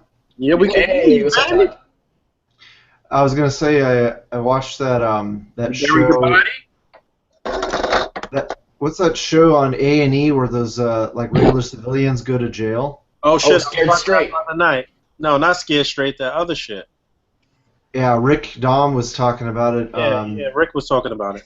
I watched it. And yeah, it's crazy because I can't believe all the privileges those people get. They get like candy and pretty much anything they want from the comp. Yeah, it's crazy. It's like, we didn't get any of that stuff in the Army. It's like the Army is so much more strict. Because they gotta make sure you motherfuckers don't die. They don't give a fuck about them. Yeah, it's like, man, it's like going on vacation compared to going to basic training. So they got tired of the barracks and they're eating the Snickers and shit. Motherfuckers get their head blew off. And you get back up or nothing. When you was in the military, what other countries did you get to visit? Just Korea. I spent a year in Korea. I was stationed up near the DMZ, 5 miles from North Korea. Oh, that's nuts. Yeah, it was intense. The year that I was there, Kim Jong-il, the guy whose son is now in charge, had just taken over, and the year that I was there, they found at least 2 guys floating down the Imjin River without their heads. that's crazy. And about 6 months after I was there, they had North Korean commandos that had infiltrated just behind our fence line, and the South Korean army took them out. They had like fake M16s. They had just completely spy gear. I mean, everything you could think of. that you could fill up in a inflatable raft. They had ready to go. That's crazy. You ever had to shoot your weapon? No, just in training. I used to date this girl that actually bodied somebody over there. In Korea? This one? Yep. She killed somebody over there. So is she too badass for you? She's a nice girl, but she definitely killed the motherfucker. My childhood best friend joined the Marine Corps a couple months before I joined the Army, and he became he joined what's called a FAST team, which stands for a Fleet Anti-Terror Security Team. It's pretty much like the Special Forces of the Marine Corps, like the Navy SEALs of the Marine Corps, and he ended up he got 5 confirmed sniper kills in Somalia, and then he went on to be the bodyguard for Kofi Annan, the former Secretary General of the United Nations. And he said Kofi Annan was a dick. Could imagine. He wanted him to carry his luggage and shit. And he said, "Dude, sir, I have a fucking gun. I'm here to protect you. If I'm carrying your luggage, I can't. You get to my gun." Motherfucker, I'm a killer. I don't carry luggage. Right, ain't no fucking That's great. That's disrespectful, actually. He's just not respecting his gangster. But yeah, I was in 2nd Ranger Battalion, but they found out that I had broken my foot in training right before I got there, and on a parachute jump. So I was in a cast right after I got in battalion, and I ended up leaving. My first sergeant gave me the option. He said, you can stay here and probably get re-injured, or you can go down to what's called garrison, where they just basically sit around and write a desk. So I did that. How many jumps did you do? That must have been exhilarating. I did 6 military jumps, and I've been skydiving once. That's crazy. Yeah, man, they can't get me to do that shit unless it's life or death. That's officially you officially white for that shit. No question. Yeah. Actually, the military jumps were. The first one was scary, I'm not going to lie. But then after that, it's pretty fun. The only thing that is really... Night jumps. Just one. Yeah. That must have been scary. Yeah, it wasn't like pitch black. It was kind of like, the sun had just gone down maybe like an hour before. Yeah. So you could still kind of see stuff. But the thing that really sucks about jumping is that you're strapped into your chute for like 2 hours before you actually get to jump, and it just weighs you down, and the straps have to be on so tight that you're just like crunched up in a ball. So it's just very stressful on your body. I can imagine. That's crazy. I almost went to the Marines when I got out of high school, but my pops wouldn't sign off on the shit. Good. That was good for your pops. Well, yeah. I mean, it was probably the best thing that happened to me. Even though I did a whole bunch of fuckery in between the time that I didn't go and getting my life together and shit. But he was just like, listen, you live in New York City, like it's shit you could be doing. You're not in the middle of nowhere and shit. You got options, you got opportunities and shit. And he's like, I come from a military family and shit too. My pops was in the military, my grandfather, my cousins, my uncle. Like, so my uncle was a fucking Green Beret. But he just wasn't feeling it and shit. I took the tests. I was in the Saturday trainings and all of that shit. And at the last minute, I didn't go. It's probably for the best. Yeah, no question. I'd probably be dead because I would have been in the fucking Iraq, Afghanistan, all of that shit. Being in the Marines, you on the front line and shit. I might not even be alive. Yeah, Marines. A bunch of assholes arguing about action figures. But Marines always go first. Well, speaking of action figures, maybe we should talk about some, since this is a mostly action figure centric podcast. As much as I love hearing about killing foreigners. I mean, it is what it is. We off on a tangent tonight. What is And, yeah, it's a podcast. I know Fabio ain't talking. He talked about an hour about a damn spice rack that he bought to use. a spice? Hey, bro, the Container Store is nothing to fuck with. You would get lost in there. As soon as we bring up Clown College, you know he's gonna go on a rant. Well, speaking of which, I do have a show on Tuesday. If anyone's down here in SoCal listening, come check it out. Second City, Hollywood. Boo him. Bring your tomatoes. bring your eggs. And when you see that dude with that ponytail, just boo him and throw him. I don't even fucking have a ponytail anymore. I haven't had it since December.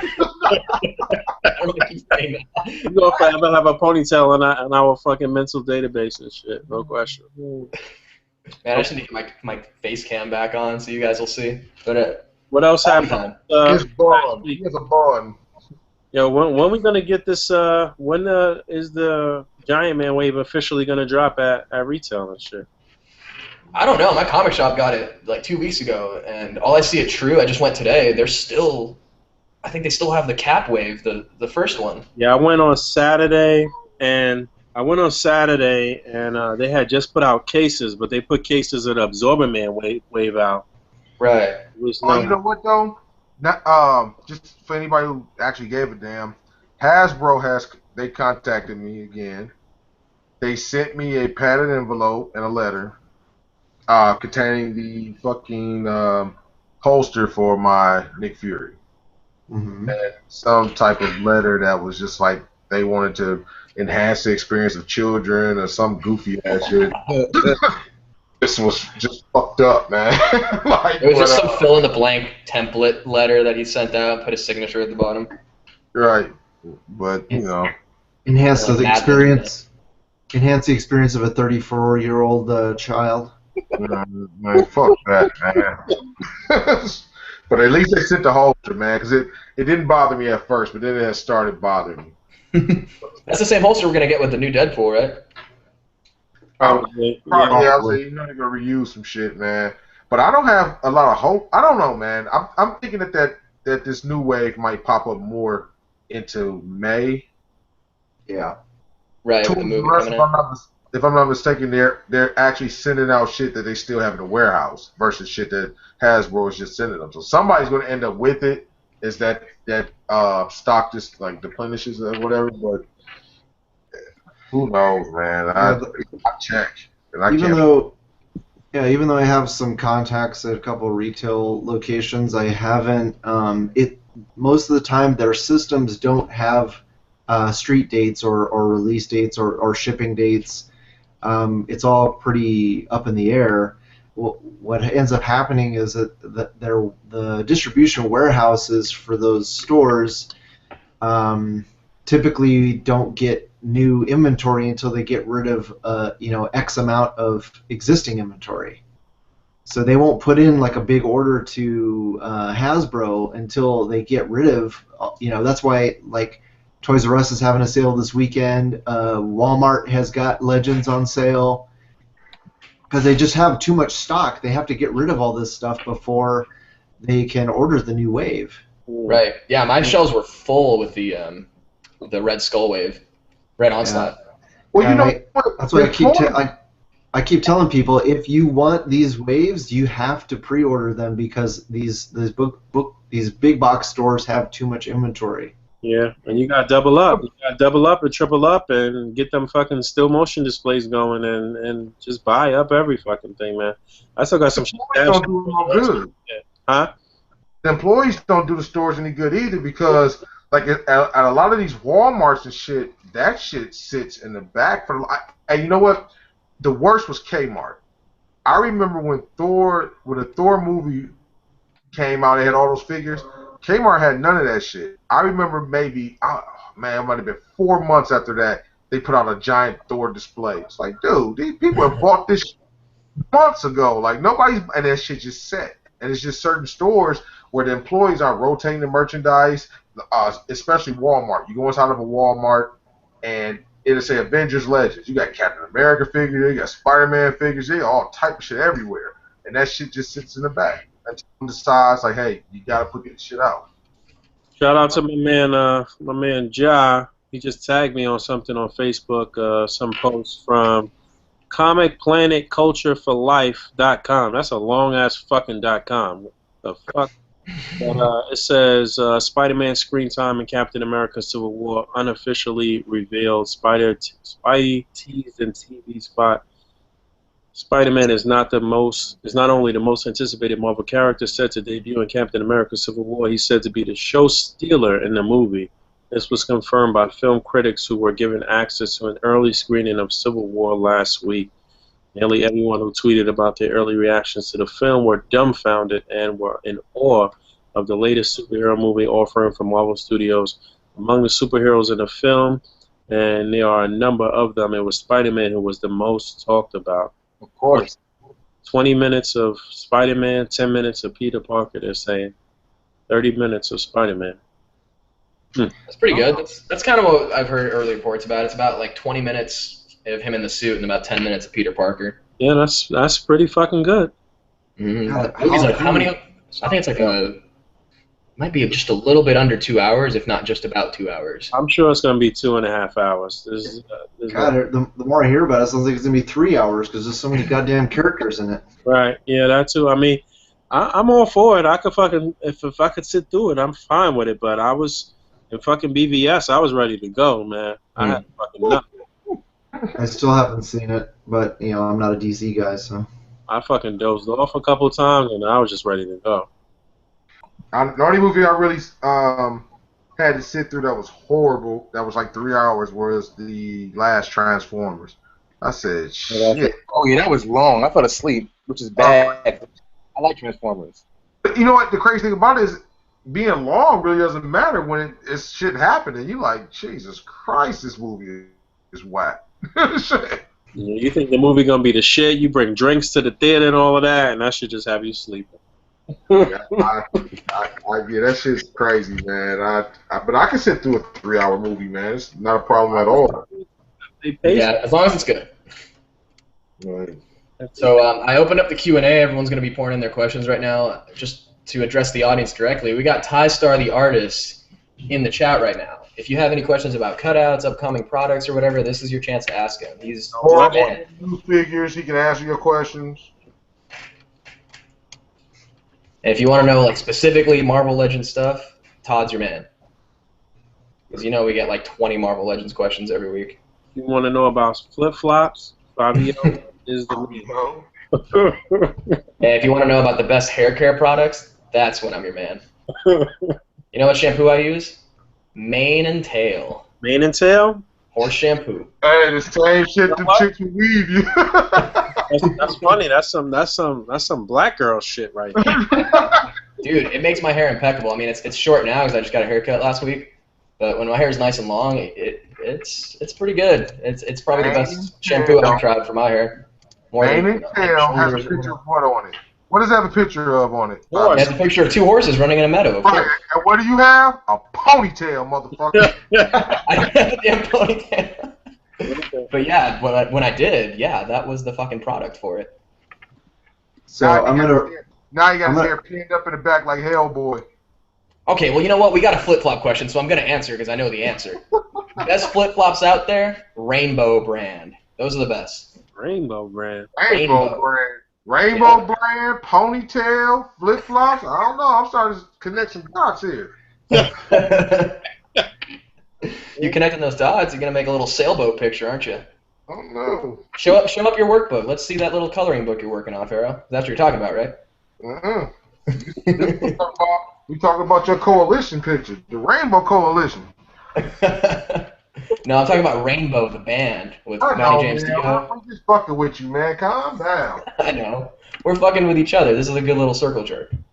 I'm going to preempt a question that I get asked the most on my channel is, when is the X-Men wave coming out? I don't know. As soon as I know, I'll tell you. Yeah, go subscribe to Rectangular and be the first to know. Rectangular sounds a little bitchy, y'all. Don't ask him. We got questions down there. We can start. Yeah, we got them. So we got one from Mr. R-Man117 Productions. I think we talked about this in a PMP thread. Do you guys still consider Toy Biz Marvel Legends superior to Hasbro Marvel Legends? I know there's a greater amount of Hasbro Legends out in the market now, but there are still people who believe that Toy Biz Legends are superior. Yeah. You know, On some levels they are, but for the most part, no. nah. Yeah, I think Hasbro has finally surpassed Toy Biz, but I just actually shot something for my channel today, actually talking about because I have like a single detail in my living room with some different things. I got like a NECA shelf and figure arts, and I have a shelf dedicated to Toy Biz, like Spider-Man villains. And pretty much Hasbro has almost remade every one of those great Spider-Man villains that we've got, or they're about to. And but the Toy Biz, those Toy Biz figures still hold up pretty well. They're a lot of them are nice, like Scorpion and freaking even Kingpin, which could have probably maybe used an ab crunch or something like that, but it's still a nice figure, Hobgoblin. Octopus is nice. You know what? That Hobgoblin that we about to get, I don't think it's nicer than the Toy Biz one. I don't think it's nicer. I saw the Toy Biz one in person at Toy Fair, and I don't think that this new one is better than the old one. It has, bro. Those ain't the Toy Biz when you probably should have had for years now. Well, the Toy Biz one is still superior, in my opinion, from what I've seen so far. And what else? Toy Biz. We probably need a new Doc Ock by now. Yeah. This one it looks cool, but it's fundamentally it's not really the greatest. But, I think Toy Biz only really shined from the newer Marvel Legends. Like he said, most of the Spider-Man characters kind of stick out. But it's just certain things like, I don't know, Nick Fury. Actually, we can go through most of the list or whatever, and if it's not really an X-Men character, everything has probably been done, in my opinion, better. I mean, unless it's been Bitch was leaps and bounds better. Fucking. Where Toy Biz really excelled was the unique sculpts, like Sasquatch. yeah. What's that one? Beast. What's that dude? Mr. Sinister. Yeah. Anything that has any kind of sculpted detail, that's where Sabretooth. A lot of those guys that have like fur or they have really intricate armor or something like that. But otherwise, Hasbro, even though Hasbro is mostly doing kit bashes and repaints, they're still killing it because they have better articulation, better plastic. And overall, the paint jobs are pretty good. They're getting better, but they still miss stuff. No, but I think the best part about it is the fact that you actually get to complete a team that they put out there. If they're going to produce all of the figures, you're going to get all of the figures. It's not going to be one of those things where your X-Men needs a Kitty Pryde and you can never find her because she's a chase figure type shit. Like, I'm glad you mentioned Beast, but Beast is still one of the best Marvel Legends figures ever, no question about it. The classic. Sure. I saw somebody on Reddit do a really good kit bash. It was Beast and Sasquatch, and he painted it blue. And he kind of made like a bigger Beast using parts from both. It was really good. That's interesting. That's too big though.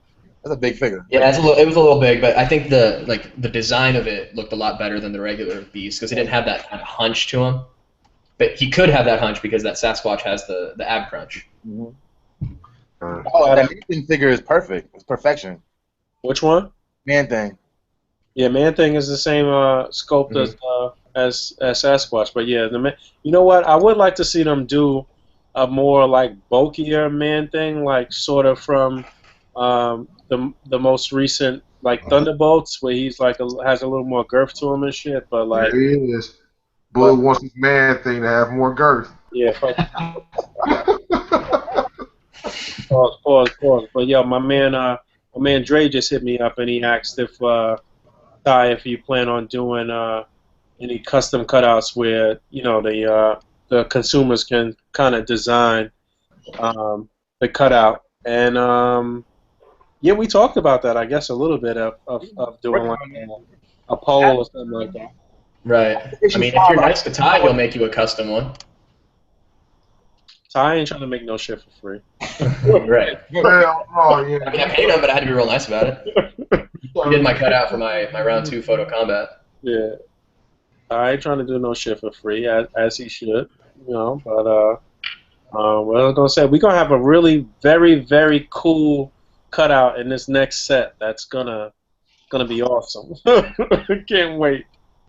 Very nice, something that's out of left, and I'm gonna give you a nice explanation for that cutout on the podcast. You motherfuckers.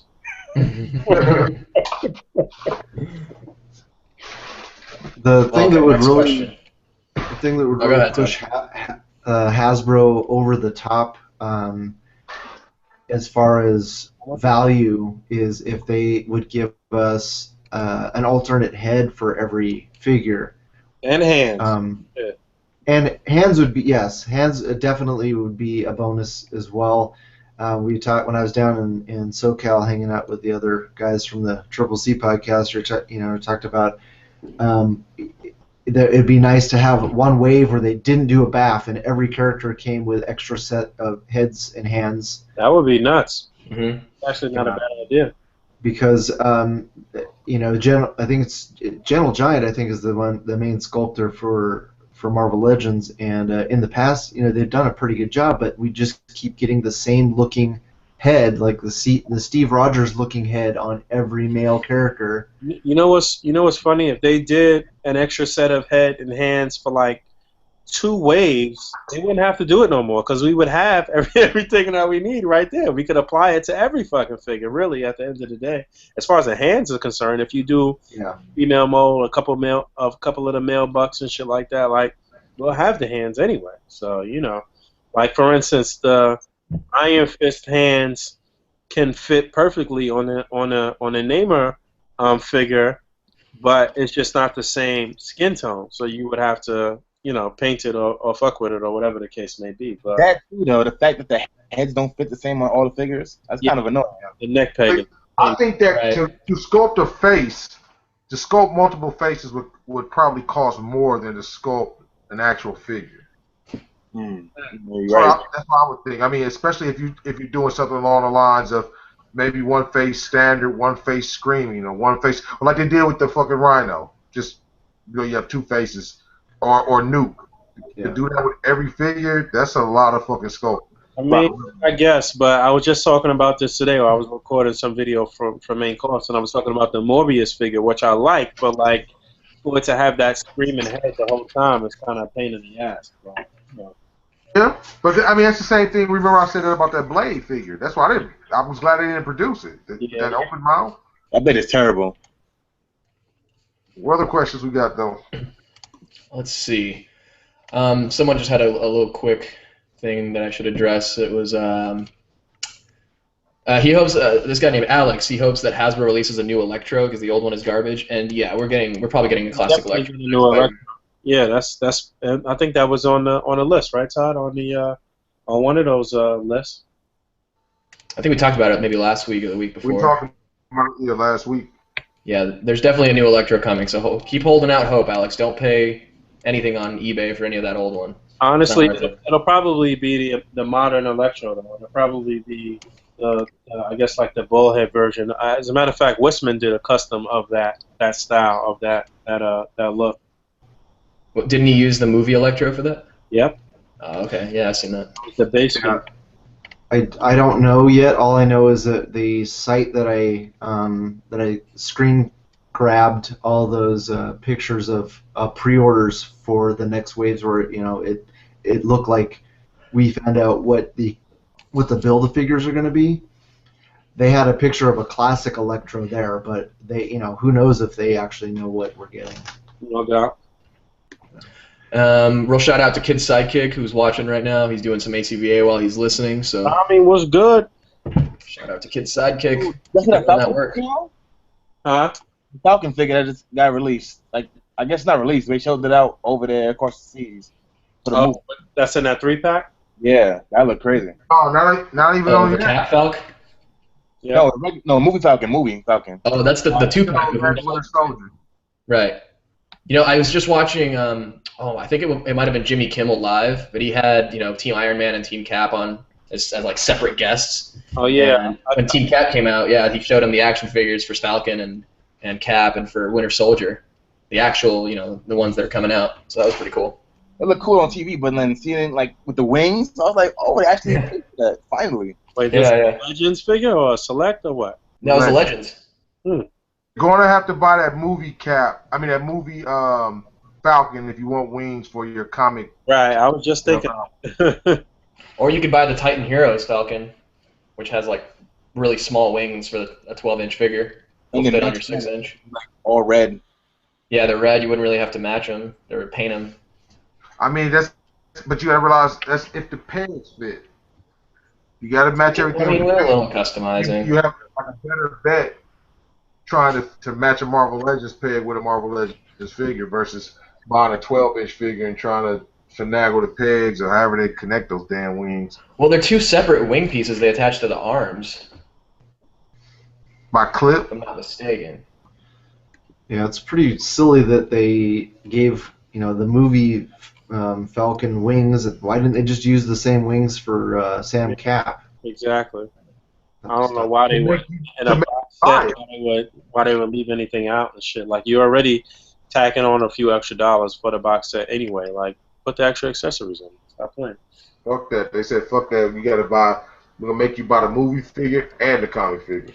You need to go ahead and already mark down them fucking Agent Coulson 3-packs and Toys R Us already and stop playing. They still went all the way down yours? to $20. Huh? They went all the way down to $20. Well, I don't know. They still like $30. Am I true? Yeah, I got my second set for $30. This is like, I don't know, 5 months ago though. And Boog, I gave you all the power in the world to get them sets for $20 when they were 50. I'm waiting. I'm gonna scoop up the ones in my local true as soon as they go down because I need a couple more Coulson bodies and shit. You better check with Dave BX because when they first went on sale, he couldn't find them and he was hitting me up and I was like, man, they're all gone in my area. All right, we got a question from Brian Carter. Do you guys think the new Miles Morales figure coming out this year is going to be better than the original one? Yes. Oh yeah, no question about it. That thing is terrible. It's a new mode. It's a new mode. Yeah, that actually leads into the next question. Someone was asking if we think that new Teen Boy body is going to be as good as the Pizza Spidey body. You know what? The one thing that I saw that I didn't like about that body was the feet looked really big. I don't know what it was. I hope they fix that before they actually release it. But as far as the range of movement and the articulation, it was all there. It was all the same articulation from Pizza Spidey. And I honestly think that smaller buck might be a little more agile than the larger one. But the feet just look kind of big. I don't know what it is. But Did the teen body have the butterfly joints at the shoulders? you know what? I don't remember. Let me see if I can find a fucking picture of that thing. I'll tell you right now if I can find this picture. I mean, you took the pictures at Toy Fair. Yeah. Yeah, it was a mess the way they did Toy Fair this year. And that was crazy. I kept waiting for you to send me the pictures, and by the you would post them to Instagram, and people were just biting them like crazy. Yeah, crazy. No credit. Yeah, people from particular groups who dislike us were screenshotting our photos. Yeah, no question. It was funny. When Toy Fair was around, and that month, we got the most followers from any month that we've ever been on Instagram, and in that month that we posted those Toy Fair pictures. It must have been like, we must have got 2,500 followers in that month alone. It's pretty nice. Yeah, I'm looking for the pictures. If there's another question, you could take All right. Quick question. Well, this one's for Todd, actually. If the X-Men Legends wave is a success, which Colossal Customs believes it will be, do you know if Hasbro is going to do an F4 wave next year? Well, I know Dwight said that they do have the ability to make X-Men and Fantastic Four, even though the movie rights don't belong to Marvel. It doesn't disable Hasbro from being able to make those figures. So, they could do it if they wanted to. Whether or not they will, because there's not a movie to go alongside them. That I don't really have a clue. It doesn't seem likely unless those characters are really relevant in the comics or in an animated series, because they seem to be kind of piggybacking a lot of the figures based on those now. You know, we're getting a lot of figures that have been showing up in animated series. Mm-hmm. So I don't. Your guess is as good as mine. If I had to suspect, I would say no, because my guess is that they're probably going to be finally giving us some Asgardian figures once Thor Ragnarok hits. Oh, that'd be cool. Yeah, so I'm holding out hope for that. I found the pictures. No butterfly joint. It looks like just a ball joint at the shoulder, bicep swivel, double jointed elbow, hinge, and a hinge and a swivel at the wrist, ab crunch, swivel at the waist. It's got the T joint, but it looks like a lot of range of motion in the legs area though, and it's got the upper thigh swivel, double jointed knees. It's got the shin or the calf swivel, and then the big ass feet with the hinge and the ankle pivot. It looks like the legs are going to give a lot of motion the way they have it. The way it's connected at the hips, it looks like you're going to really be able to get those crazy Spider-Man leg swinging motions and stuff. But it doesn't look like it has the butterfly joint though, unfortunately. And the feet look fucking big, man. I don't know about those feet, man. Well, that's definitely still better than the Miles Morales one we got a few years ago. But Oh yeah, no question. That shit. You know what fucked up that figure was the head and neck articulation was fucking horrible. right, It doesn't even have a disc in the neck, right? No, it didn't. And then it was kind of like a hunchback angle. It was kind of weird. It was always like sort of perched forward. Oh yeah. Definitely weird. His legs were super skinny and his fucking upper body was huge. Yeah. And then his calves were real thick, and then the ankles like just went. They were like negative cankles. They just completely went concave. I will say that whatever Hasbro showed at Toy Fair, this is one time, like, cause you know in the past they've done shit where they've showed shit at Toy Fair or Comic Con, and you be like, oh, that looks crazy, like, you know, obviously like Big Time Spider-Man, and when you get it, you know, at retail it looks horrible, but pretty much everything that they've showed at Toy Fair has looked as good as it looked at Toy Fair so far, no question about it. So I'm hoping that they just correct that little thing with the feet maybe, but I did like the way the Team Buck looked though. Mm-hmm. Someone, Alex, again, he mentioned the Thor movie is another good opportunity to release some classic Thor figures, like particularly Thor, because I still have the Giant Man series one from Toy Biz, and Which is small. And it looks good. It's aesthetically very pleasing, I think, but like when you get down to the engineering of it, it's fucking whack. Yeah. Like it's got the armor piece in like the middle of the knee joint. It's got, at least on mine, I bought it loose, but the waist on mine was crazy loose. And you could spin it around and it would just go by itself like a top. I think we talked about this, but yo, honestly, Legends haven't put out a definitive Thor yet, a good Thor figure yet. Like, it's always something wrong with the shit. Yeah, it's always too big or a costume that we don't really care about. All you need to do. I would like to see a classic Thor too. The articulation in the neck suffers from, I don't know, whenever they do a character with long hair, they just never give us an alternate head that lets the hair flow outward so we can use it, you know, when we turn the head or anything. Yeah, that Giant Man Wave Thor, the head articulation sucks, and then the cape is way too thick, and just you can't do, you know, it screws up the balance. Everything is screwed up on that because of the cape. Yeah, that's exactly right. It's always at like it flows to the right of the figure, so it always like weighs the figure down. Like I know mine is always standing like he has his hip cocked, like he has one leg straight and one leg sort of bent because he's like leaning to the right. Looks real sassy. Yeah, Boog, I'm looking at those pictures now, and the feet are huge on those smaller Spider-Man bodies. Yeah, I don't know what's up with that. It's funny because we've complained about a lot of feet on some of these figures being too small and shit. They never they can't just get it perfect and shit. Too small. My biggest complaint right now is that they're putting out more and more figures on that Grim Reaper mold, and they haven't fixed the shoulder joints. Nope. It's ridiculous. It's a good buck though, no question about it. It's just that shoulder is retarded. Mm-hmm. What else we got, Fabio? Brian Carter, again, he asks if you should wait for the new Iron Fist to come out or just buy the white one and get it repainted green. That's easy. Just fucking wait, dude. Wait. Always That- wait. Well, I like the white one though. It's a nice one. The new one's using the pizza Spidey. I just broke one. I had a couple of Iron Fists on that white body. I just broke one at the arm. I don't know what happened. That new one's going to be so badass with those translucent, interchangeable hands. Yep. I can't wait. That's probably the only reason I bought that white Iron Fist is all the hands it came with. That was a good figure. Yeah, It's a good figure, but it's not my definitive Iron Fist. I'd still honestly rather get the Toy Biz one. Not about that, but I need my Iron Fist with a deep V, you guys. I need that plunging neckline. you need that 70s style. Exactly. I mean, it looks best next to the Luke Cage with the tiara. We need another Black Panther, actually. You know what's funny?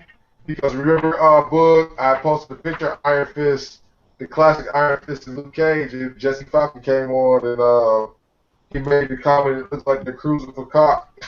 You know, it's funny how Jesse Falcon will just pop up every so often and say some funny shit on the page and shit. Shit. We need more of them.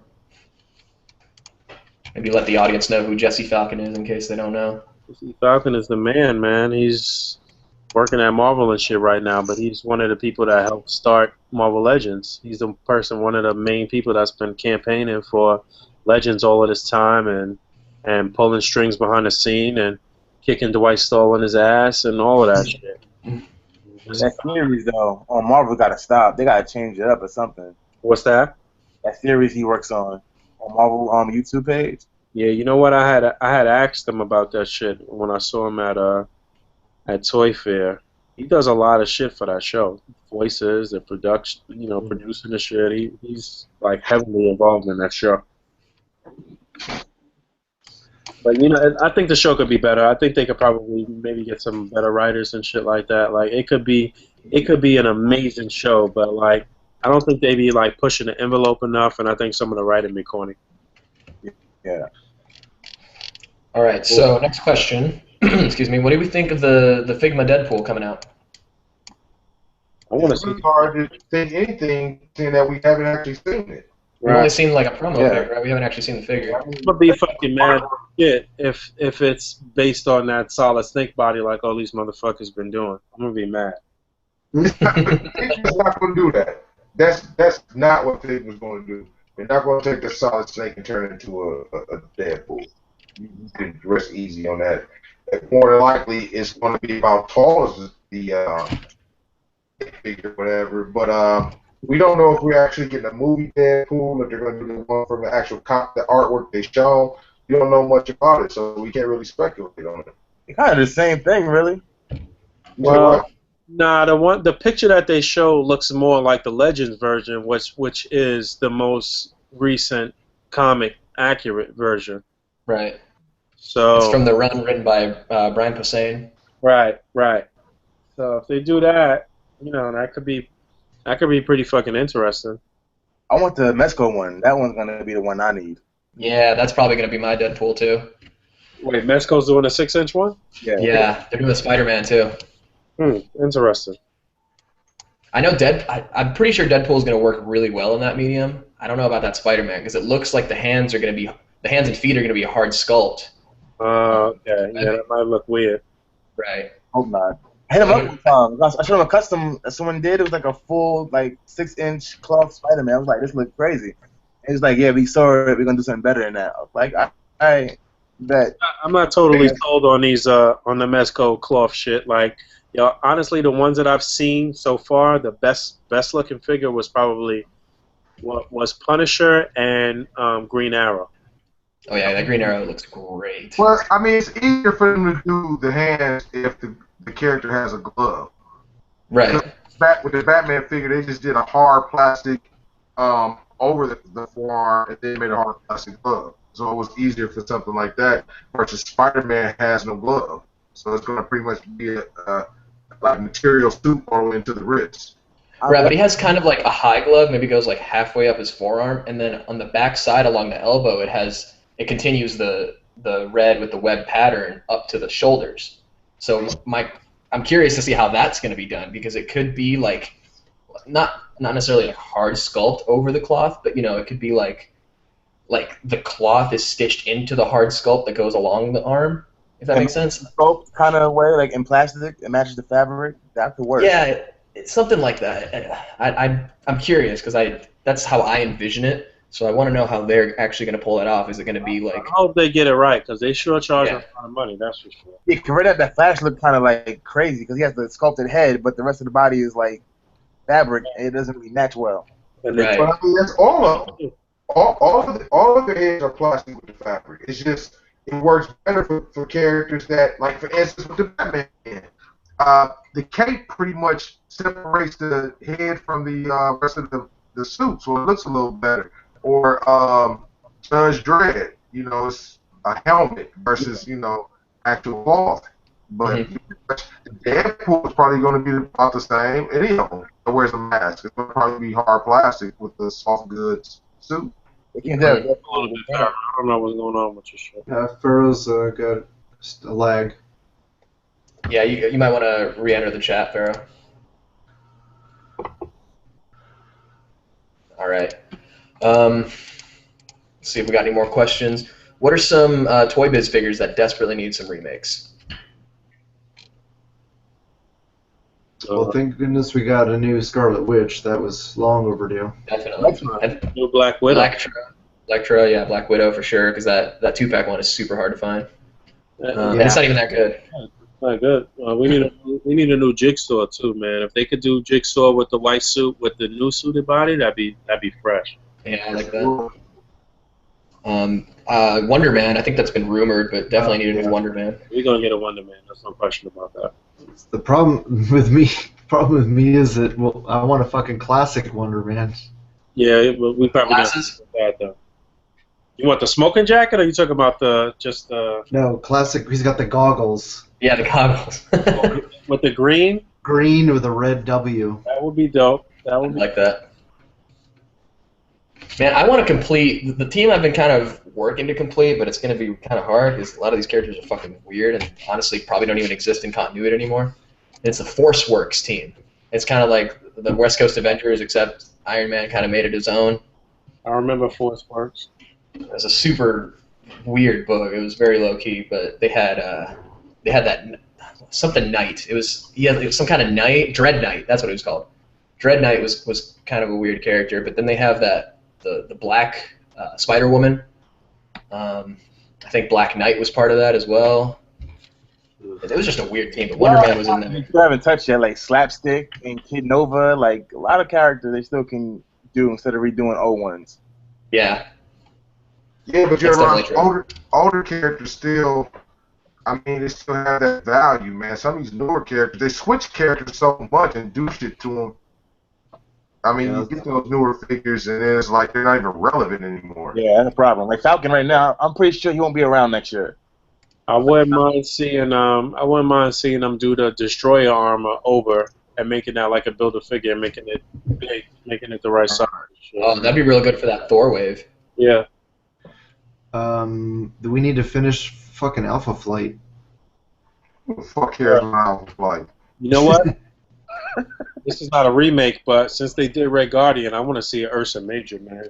Oh, that'd be cool. Mm-hmm. He said Alpha Flight. All right, here's the lineup for Force Works, and you tell me if you know any of these characters. All right. Sentry, Cybermancer, Moonraker. Well, Who the fuck are those guys? Sentry is the same Sentry that we know, right? No, Century. Oh, okay. Like Tell me 20th more about the century. guy who raked the moon. Nah, I'm pretty sure he's naming his whole thing after that James Bond movie. He looks like, you know what he looks like? He looks like the robot from The Day the Earth Stood Still. That's pretty whack. Yeah, I'm not sure.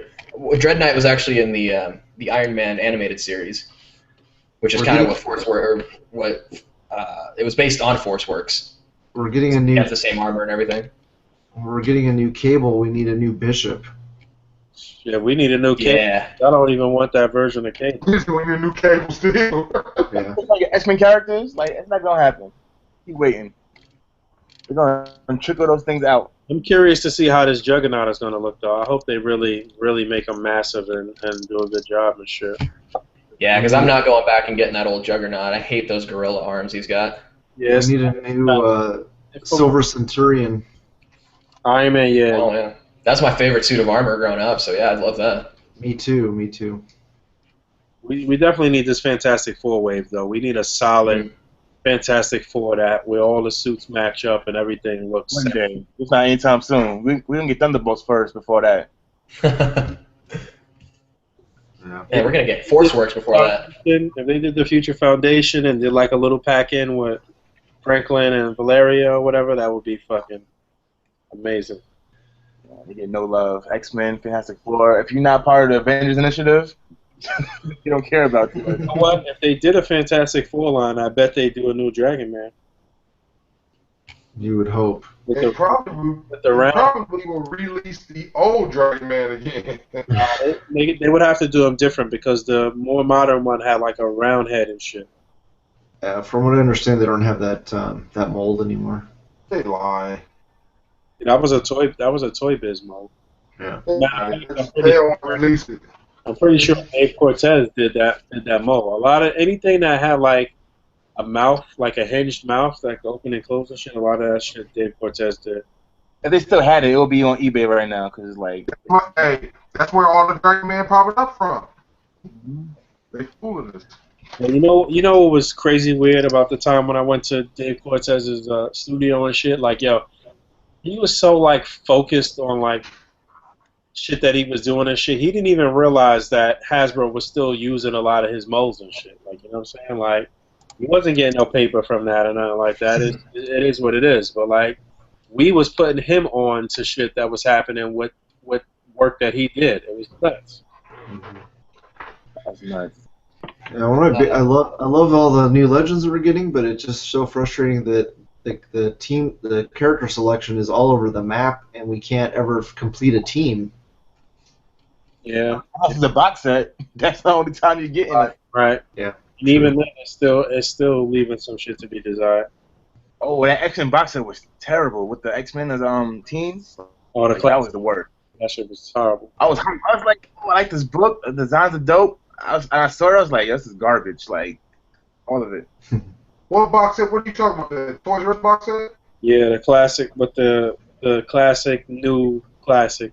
Not really, man. They dropped the ball on the angel face, the angel wings, the fucking beast not having articulation in the wrist and everything. But I mean, the Cyclops is the basic Cyclops we've been getting. They just It was the same one, repainted. It wasn't a kid at all. It was the same Cyclops. yeah, that's true. So real quick, let's break up the Marvel monotony and go with a DC question. What figures do we want to see in the DC Icons line that haven't been announced? I want to see What Static characters? Show. Like that. Static's been out, man. Static, but we want the classic Static. We want Finish out the Justice League, the classic Justice League. I think that some characters that they should do is they should do a modern Deathstroke. I don't really see the classic Deathstroke being like not in demand, but I mean it is Deathstroke, so they are going to buy it. But I think that one of the characters that what's his name? He had the fucking bodyguard Newman.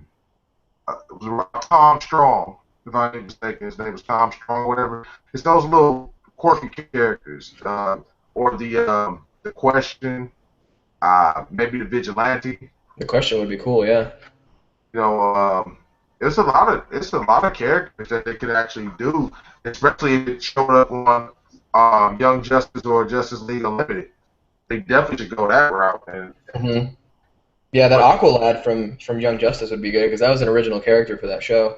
Icon's coming out. They already said that. It's as affirmative. Like it's coming out. Okay. Here's what I want to see. I want to see the equal opportunity employer Super Friends. I want Apache Chief. I want Black Vulcan, not Black Lightning. I want Samurai, and I want El Dorado. I won't buy them, but I want them to exist. You can't do it. I don't know. I mean, DC Universe Classics did it, and that was Luigi's Wave, if I'm not mistaken. Yeah, it was the worst wave. It's still super easy to find. Right, But again, I don't want these for myself. I just want them to exist. But listen, you do have a chance of getting like Apache Chief because they did a version of him on Young Justice. Oh, that's right. Yeah, they did all 4 of them actually. Right. Except Black Vulcan was static. Yeah, so I mean, it's just a new way of getting them out or whatever. But I do want to see them do Batman Beyond. Yeah, Batman Beyond is definitely something they got to tackle. I mean, I can't wait for the DC animated line to Probably get that, get. too. Yeah, I'm about to say you're probably gonna get that Batman Beyond and DC Collectibles and the animated series before Icons. But you know, I'm over it. That DC animated line, it's kind of fizzled out for me. Yeah, me too. I was just looking at my figures today, and the thought crossed my mind to sell them and shit. Like, I can't do shit with them. They're pretty much nice to stand around or some shit, but I don't know. You can't really do shit with those damn figures. I wasn't done. What else we got? What other questions? Nobody else is, you know. I think we're about wrapping up here. Okay. Let's see. If anyone's got any last minute questions, throw them in, because we got to say goodbye and throw out our plugs.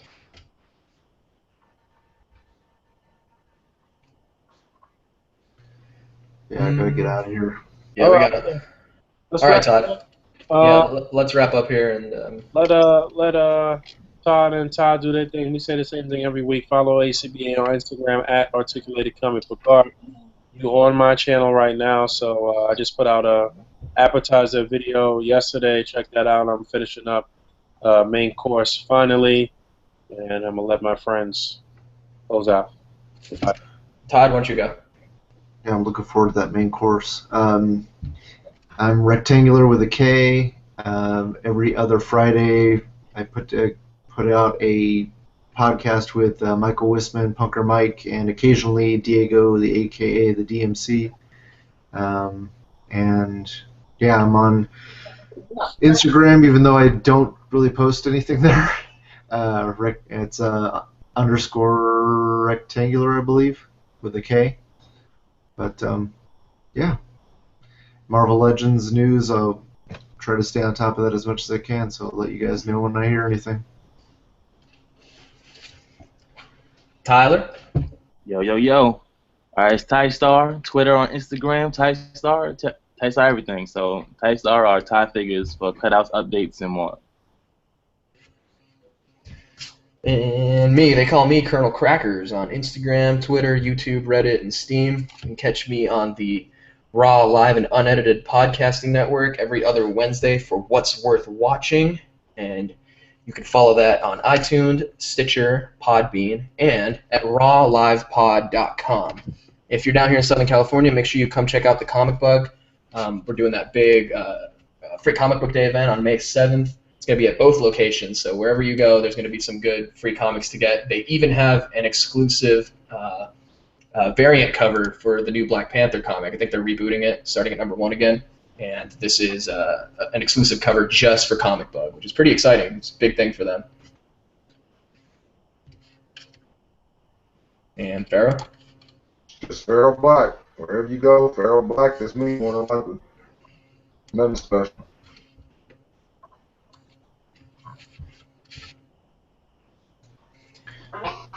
Well, that's about it. Just one final thought, just be careful who you tangle with on these social media networks, because some people might, come off as these benevolent people who just want to feature you, but you gotta realize where a lot of these people's intentions are, and most of them are not good. And we stay doing our thing and keep putting out great products and great content for everybody to enjoy, and we don't address any of this negativity that keeps getting thrown our way. But the next time something like that happens, just ask yourself, who is the group that ripped off the other? Who is the group that continues to throw pot shots at the other? Who's the group that does fake accounts and fake hashtags and privately DMs people to ask them to stop using our hashtag?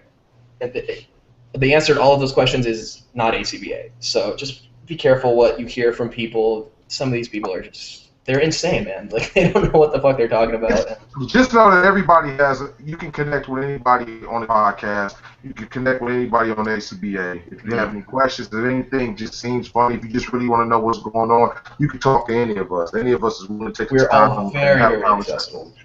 Definitely. Nobody here is sitting on a high horse, and contrary to what they might believe, we don't regard Boog as some kind of god. That's the literal thing that I have heard. Yeah, we tell Boog wrong. We tell Boog he's wrong all the time, like probably way too much. Right. I just And more importantly, we're not going around repeating Boog's catchphrases ad infinitum. We don't regard Boog like that. He's just a dude, man. He's just one of us. He's not going to beat us when he sees us and make us do things. He used to bet the Fabio, but he straightened all that out. I was going to say, don't get sucked into fights with keyboard warriors. Just if they want to talk shit about A.C.B.A., just leave them in their own lane and just say, you know what, go play somewhere else and just ignore them.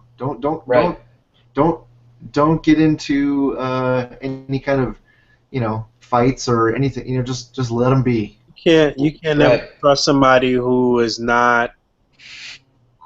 everything that they do online is anonymous, and it's this and that, and like, you know what I'm saying? Like, we all accessible, our faces out there, our names is out there, we're not hiding, like, you know what I'm saying? Like, if we say something, we stand on it and shit, like, you know what I'm saying? It's not, it's no way that I'm a have a different face when you see me, so I'm a stand on whatever I say, you know what I'm saying? And because of that, I'm not going to say anything that's flagrant or that's totally out of bounds or something that I don't actually believe or I won't be able to stand on when I see you face to face. And that's all of us. That's all of us. I wouldn't even be like, I wouldn't associate myself with someone who wasn't in that same mind state and shit. You know what I'm saying? Like, that's why we all click, because we pretty much on that same wavelength. And in the same vein, that's probably why a lot of you motherfuckers on the other side click. Y'all have bizarro versions of us.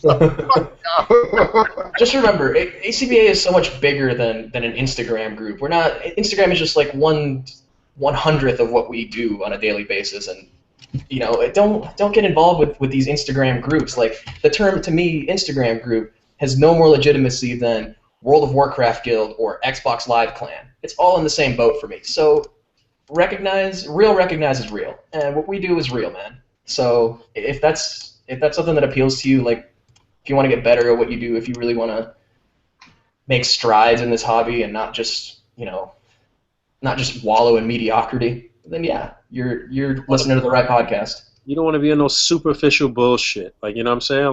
Like you mentioned, we all very accessible and shit. Like, I chop it up daily with literally at least 20 people every single day, and PMs and this and that, and talking to different people, and just regular down-to-earth shit. It's like you said, it's never on no big-headed elitist like bullshit. It's just regular life shit. That's really all it is. Like, and I'm having a time of my life. I'm having a good time. I know you dudes are having fun.